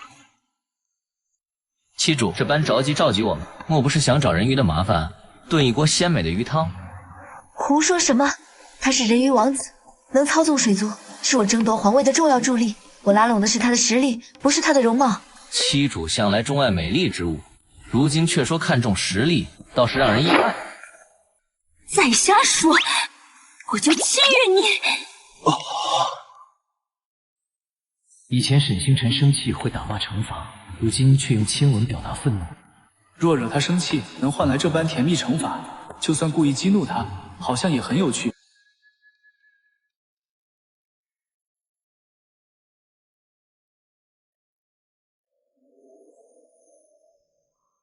果然没错，冷艳分明对七主动情了，只是他自己还未察觉。七主特意带我们来此，想必有重要事商议，不知是关于人鱼，还是后续的打算。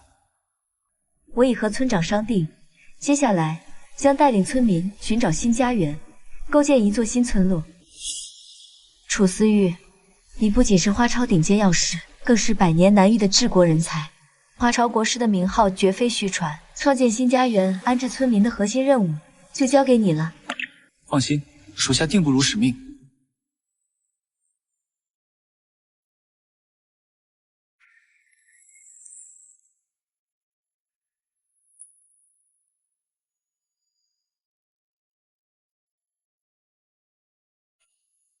七主竟有如此构想，实在厉害。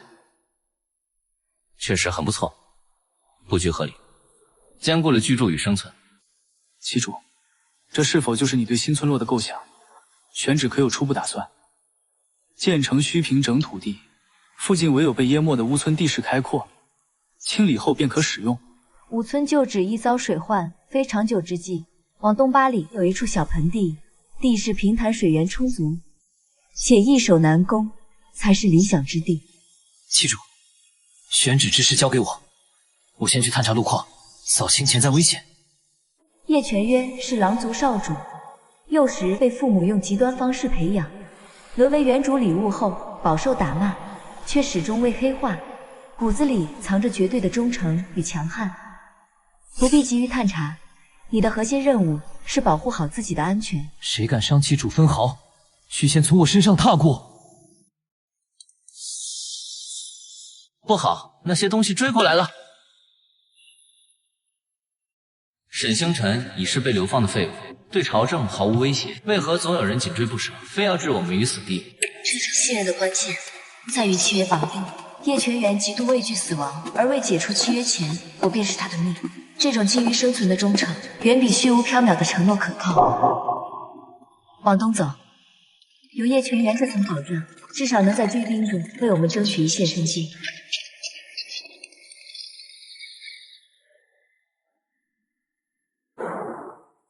星辰，你怎能如此糊涂？当年你为我舍命挡险，说过此生唯我不嫁，如今却躺在别的男人怀里，何其不解！不过念在旧情，我可以给你一次机会。归顺二皇女，我认你当妻主，往后你做逍遥王爷，我陪你游山玩水，不比跟着这群亡命之徒强。放我下来，有我在，定保你安然无恙。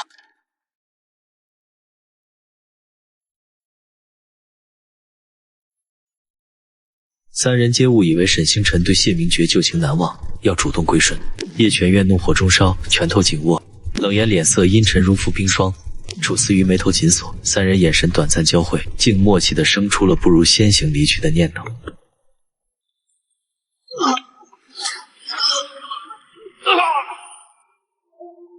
忘了上次我让你滚的警告，还敢来纠缠？沈星辰，我是以二皇女的名义邀你回去，你别不识好歹！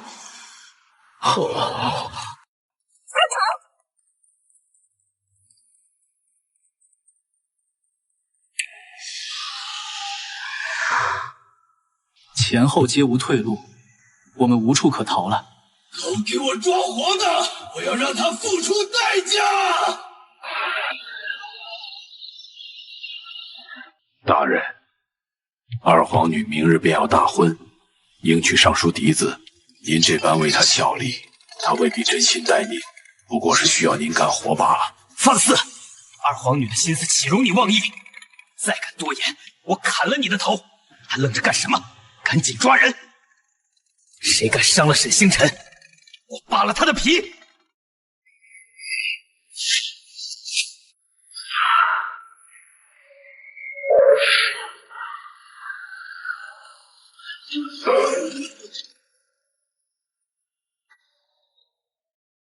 谢明觉对二皇女的盲目依附，也悄然暴露了这群追兵背后真正的主使，正是二皇女。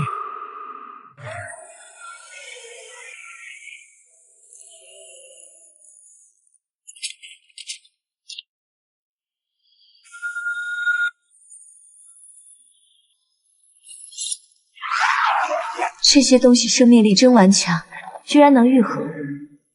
和山谷里淹死的怪物不一样，难道是新批次的敌人？楚思玉，等会儿我拖住他们，你幻化成蛇身，再替主从海水里逃离。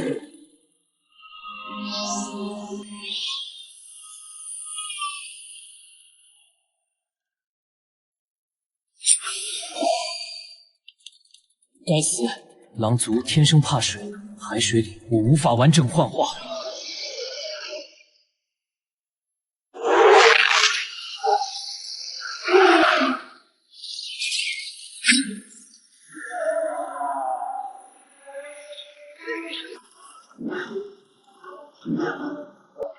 快跳进海里！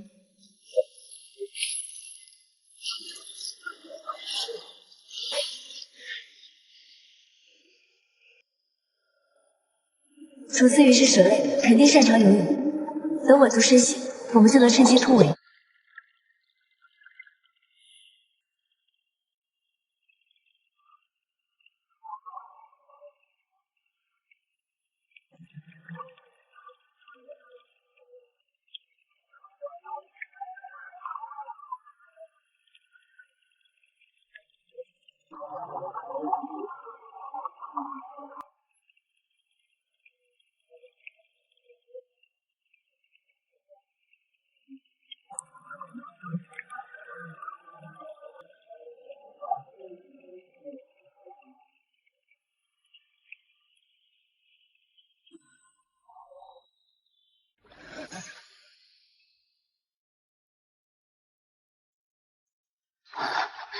像是千万只蚂蚁啃食骨肉，又像皮肤被生生剥离。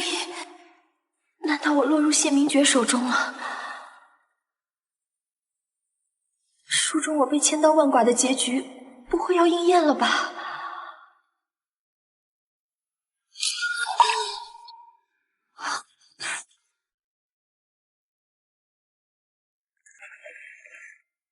是我救了你，你安然无恙。楚思瑜他们3个呢？他们怎么样了？他们皮糙肉厚，没什么大碍。倒是我为了救你们，累得够呛。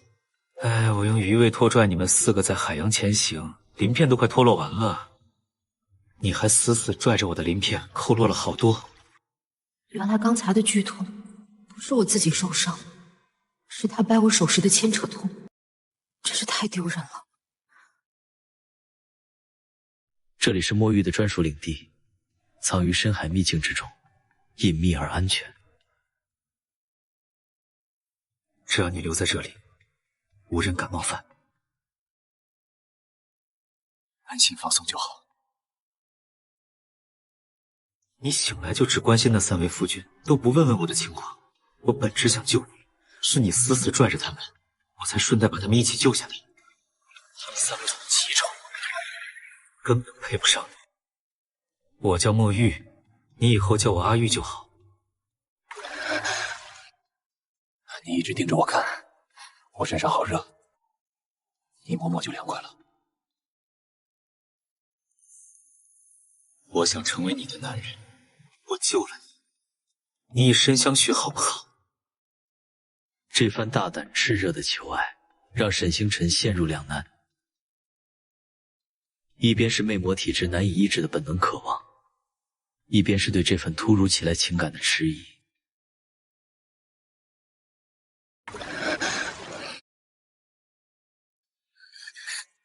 后退，别过来！姐姐，叫我阿玉吗？好想扑到他，怎么办？我好像控制不了自己了。这美人鱼向来扮猪吃老虎，表面和蔼无害，实则心狠手辣，对待敌人从不留情，甚至会将其彻底吞噬。若顺从本能，日后必遭杀身之祸。我救他本就是为了让他投降，并非动情，绝不能糊涂。姐姐是厌弃我了吗？若是这样，我便撕了这张脸，换一张姐姐喜欢的。别碰自己，我没有厌倦你。他的疯批属性比冷艳还深，既是对自己，对他人都很辣的病娇性子。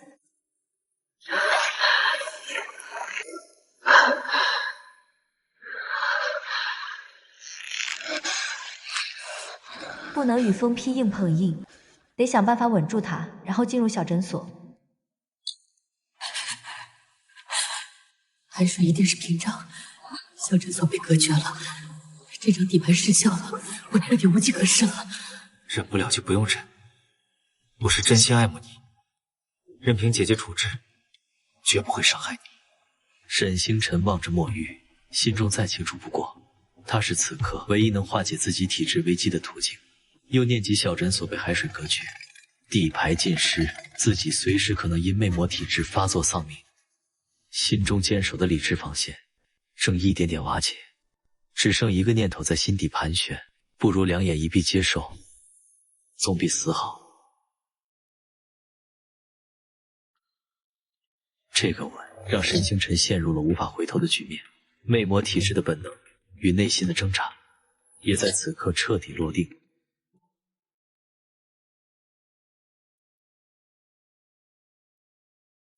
怎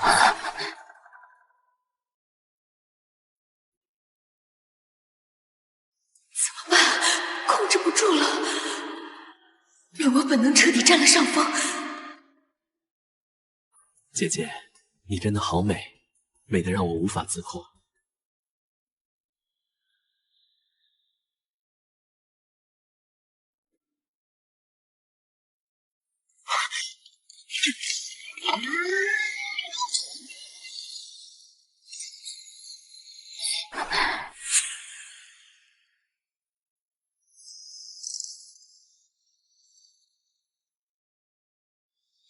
你呀，放着自家男人不要，偏要找个长鱼尾的野男人。是沈星辰主动想跟我在一起的，你们凭什么阻拦？难道连他选自己喜欢的人的权利都要剥夺吗？陆地上本就不与水族结亲，你速速离开。她是我们的妻主，轮不到你一个外人插手。你们以为他现在的燥热只是他的体质发作？我在这住所里点燃了一种香，能让人心情愉快，卸下所有负担。我这香有个特点，除了我，无人能解。你们要是不信，大可进去试试，看看你身边这位冷艳公子能不能化解姐姐的怒气。这一番话如同一记惊雷，让三位夫君脸色骤变。他们终于明白，沈星辰的反常并非单纯体质发作，更像是受了迷香的影响。迷香危机应该比想象中更严重，旗主现在的处境恐怕陷入了只能依赖人鱼的被动局面。我体力可比你们好多了，能好好照顾姐姐。你们还是走远点吧，免得待会儿听见我和姐姐的动静，害羞的无处躲。这番挑衅彻底点燃了矛盾引线，墨玉对沈星辰势在必得的态度暴露无遗，一场围绕着沈星辰的激烈争夺愈发激烈。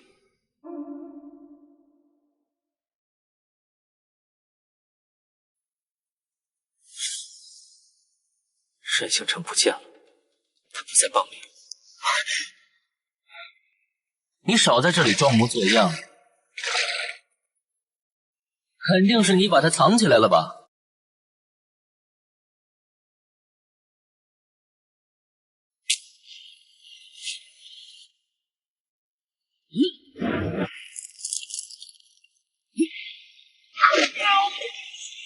叶群鱼楚思月，快过来帮忙！这只浑身腥臭味的鱼妖，根本不配和我们共享基础。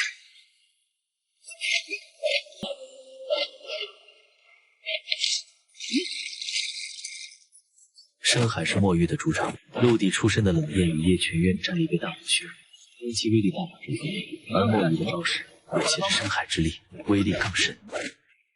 此刻楚思玉隐藏的秘密悄然揭开，他从未与沈星辰签订灵魂契约，留在他身边并非出于忠诚，而是基于他顶级魅魔的体质，企图将其炼成魅阳丹药，借此实现称霸大陆的野心。而他库洛族族长的真实身份也在这一刻暴露无遗。别打了，你们要是不信，就去亲自确认。再浪费时间，沈星辰可能就彻底失踪了。谢明觉得追兵中不乏螃蟹，大虾等水生怪物，说不定是他们趁乱潜入，把星辰绑架了。好，我就信你这一次。若找不到星辰，我定不饶你。这大蚌四周密不透风，外壳硬得离谱。唯一入口附近还有我们4人看守，既没异物闯入的痕迹，也没有沈星辰强行离开的印记。他怎么就凭空消失了？这根本不合常理。根本没有沈星辰的踪迹，一定是你把他藏起来了。说，你到底有什么目的？是不是伤害了旗主？我真心喜欢漂亮姐姐，绝不可能伤害她。也不知道她为什么会不见。你只是一条鱼，根本不是人，谁知道你安的什么坏心思？就在二人剑拔弩张之际，一旁的楚思玉始终双手负后，静力观察。他早已从墨玉身上捕捉到若有若无的同族气息，再联想到用魅魔炼药是库洛族机密的族规，心中对墨玉的身份生出极大怀疑。难道他也是库洛族人？若真是这样，他的目标恐怕也和我一样，是沈星辰这枚炼药至宝。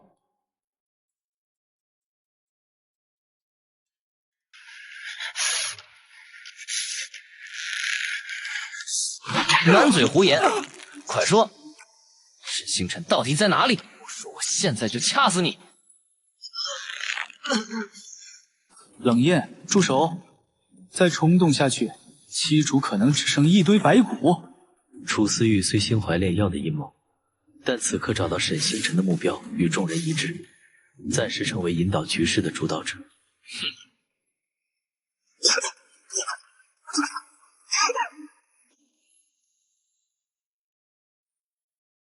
这是你的地盘，全程都在你的监视之下，星辰却凭空消失，你无话可说。在自己严密掌控的深海领地丢了人，既是对墨玉深海霸主权威的公然挑衅，更让他颜面尽失。他早已在深海散播沈星辰是自己皇后的消息，如今心上人在眼皮底下失踪，无论面子还是心意，都容不得他退缩。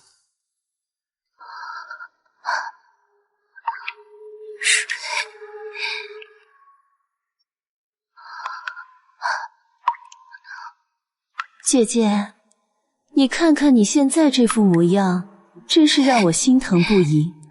哼！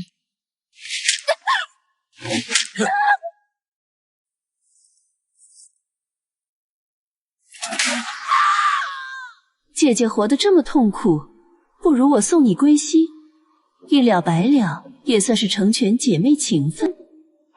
大小姐真厉害啊，太精彩了！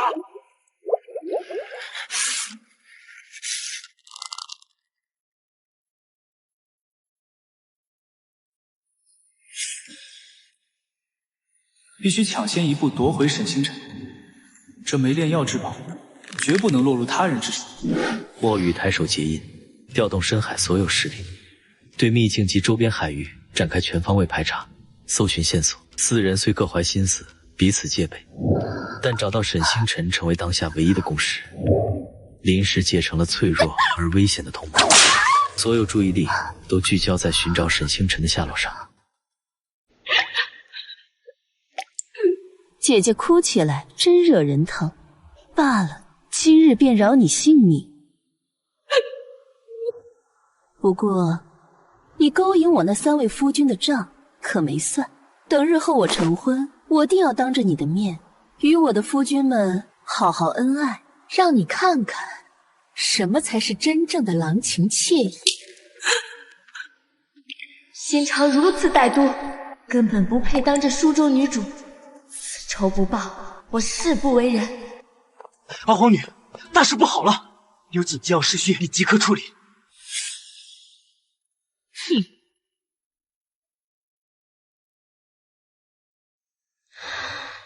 更让沈星辰羞愤绝望的是，被擒之初，他曾与一只硕大的癞蛤蟆同困牢笼，彼时受迷香和魅力体质影响，在情欲状态下遭轻薄。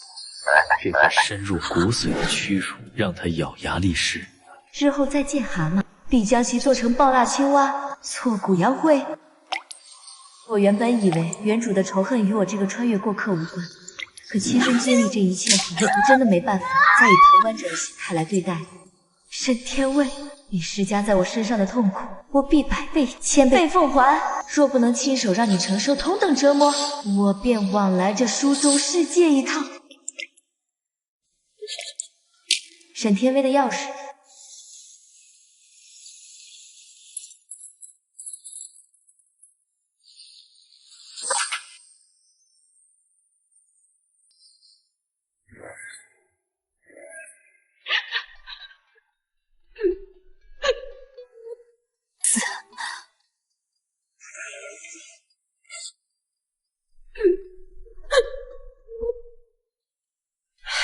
沈星辰还在诊所中专注疗伤，对外部的致命危机一无所知，寻期救援的希望彻底破灭。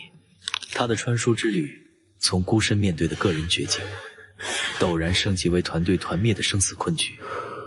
剧情直指穿书提前结束的终极悬念。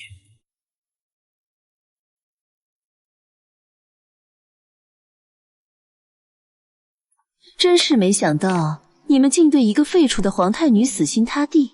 明明只要归顺我，我便能助你们解除与沈星辰的契约，从此自由无拘，何乐而不为？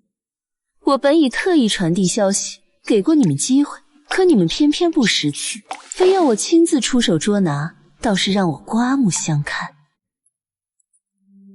这倒是有趣。一条人鱼竟也这般头脑简单，与沈星辰相识不过数日，便甘愿舍命相救，想来是还没领略过他床上的风情，就被迷晕了头吧。不如归顺我，做我的洗脚男婢，日后我高兴了，或许还能赏你几分体面。是你眼瞎，看不出漂亮姐姐的好。沈星辰比你美上千百倍，心性更是比你纯良万倍，为他舍弃性命，我心甘情愿，在所不惜。再说，你这般颠倒黑白，不如找楚思玉好好治治你的眼睛，免得日后看错更多事。你是来救我们的，沈星辰在哪里？他已改过自新，并非传闻中那般不堪，还请你放过他。这质地，这含义，和当初穿透我琵琶骨的铁链一模一样。是他，竟然一直是他在背后算计我们，追杀我们的势力，是不是你指使的？你为何前后态度反差如此巨大？我当初巧言令色，不过是为了让你对付沈星辰。你还真以为我看重什么姐妹情，渴望天下太平？哼！醒醒吧，那些全是谎言。哼！给你们以炷香时间考虑，归顺我便能活下去。若执意选择沈星辰，那就只能死路一条。哼！你之所以千方百计针对星辰，不过是因为你处处不如他，嫉妒让你面目全非。给我往死里打，打到他们想清楚为止。沈天威的温婉是假面，帝都神府密室，苍白设计的刑具，夜半分毫皆源于此。他视人命为玩物，以施虐为乐。取提骨刀来，我要亲自剔出他们的骨头。住手！妹妹真是好兴致，独自观赏这般精彩好戏，也不叫上姐姐。放了我的男人，让你的奴才滚远点，我便放你生路。这银针涂有剧毒，稍一用力，你便毒发身亡。银针根本没毒，若他敢赌，我便毫不胜算。星辰，你快走！住口！我既来就没打算独自离开。放了他们，都按他说的做。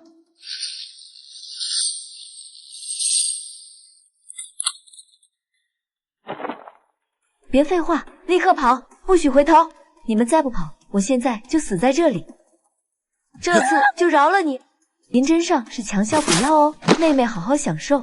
沈星辰实力不足，只能用诊所的新奇东西反击，筹码不过是沈天威的恐惧与忌惮。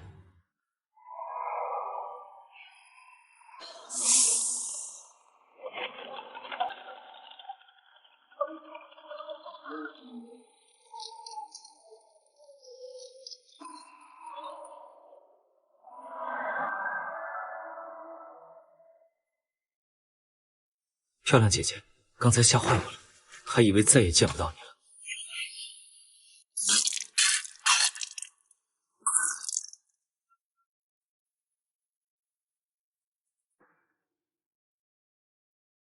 七主五脏受损，且地牢迷香与魅魔体质叠加，必须尽快与男子结合，否则可能因为灵力暴走而丧命。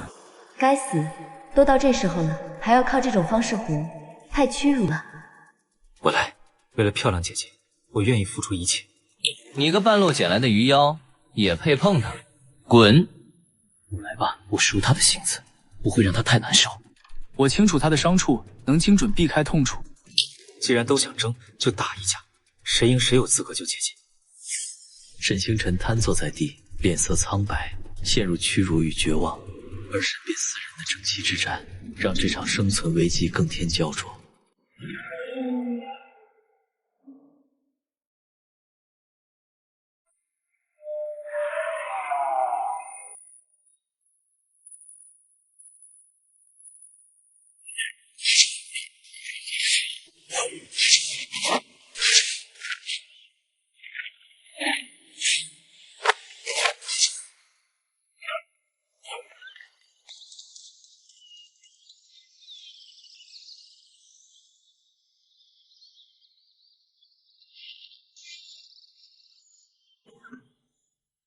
记住，你现在状态危急，我们来帮你。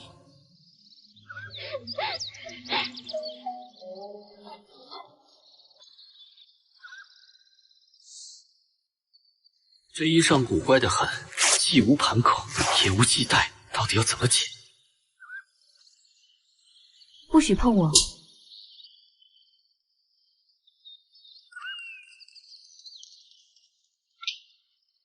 谁敢进来，我就死给谁看。西土现在状态异常，不宜贸然靠近，免得刺激到他。伤口已经深得见骨，再不及时医治会丧命。我去查看他的伤势，你在外面放哨，防止墨玉和冷艳回来掀翻食物。叶家独一部分家，我比你更懂如何兼顾外伤处理与体质隐患。而且妻主向来偏爱我的功夫，我更适合照顾他。你根本不只是盼着妻主活着，你对他早有不一样的想法。正统药师远比毒医更合适，论医治，我才是最佳人选。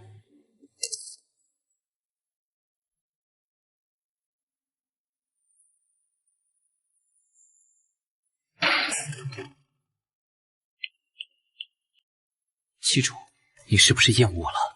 以往你发情，第一个想到的就是我，如今却躲着我，宁愿自己硬扛，也还是不愿让我帮忙。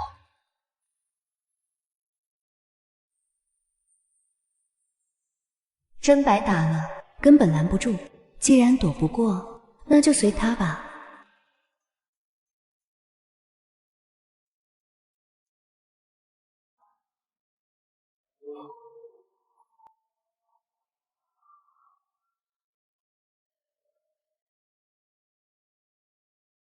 狼果然比狐狸更阴险，竟被他抢先一步，真是会做收渔人之力。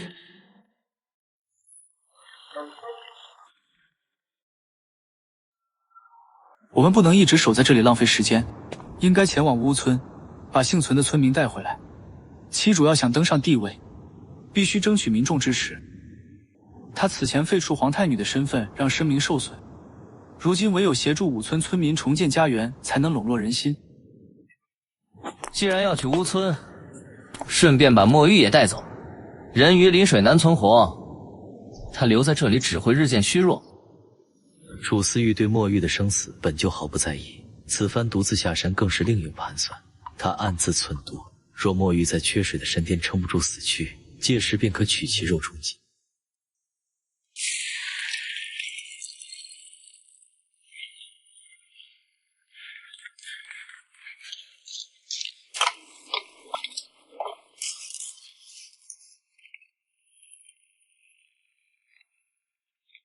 沈星辰猛然惊觉，自穿越而来，竟从未好好沐浴过。长久积累的污垢与黏腻感缠附周身，让他对一场彻底的洗浴渴望瞬间达到顶点。我感受到附近有水的气息，大概率是天然温泉。我们可以前往温泉边休养，既能清洁身体，也能让妻主疗伤。别有用心，分明是想趁机接近妻主。从始至终我都对你一心一意，你看不到我为你做的一切吗？为何你总是忽视我的心意，反而对这些外人另眼相看？山巅平台的气氛再度陷入紧张对峙，一边是沈星辰对温泉的迫切渴望，一边是冷烟的委屈控诉，局势再度僵持。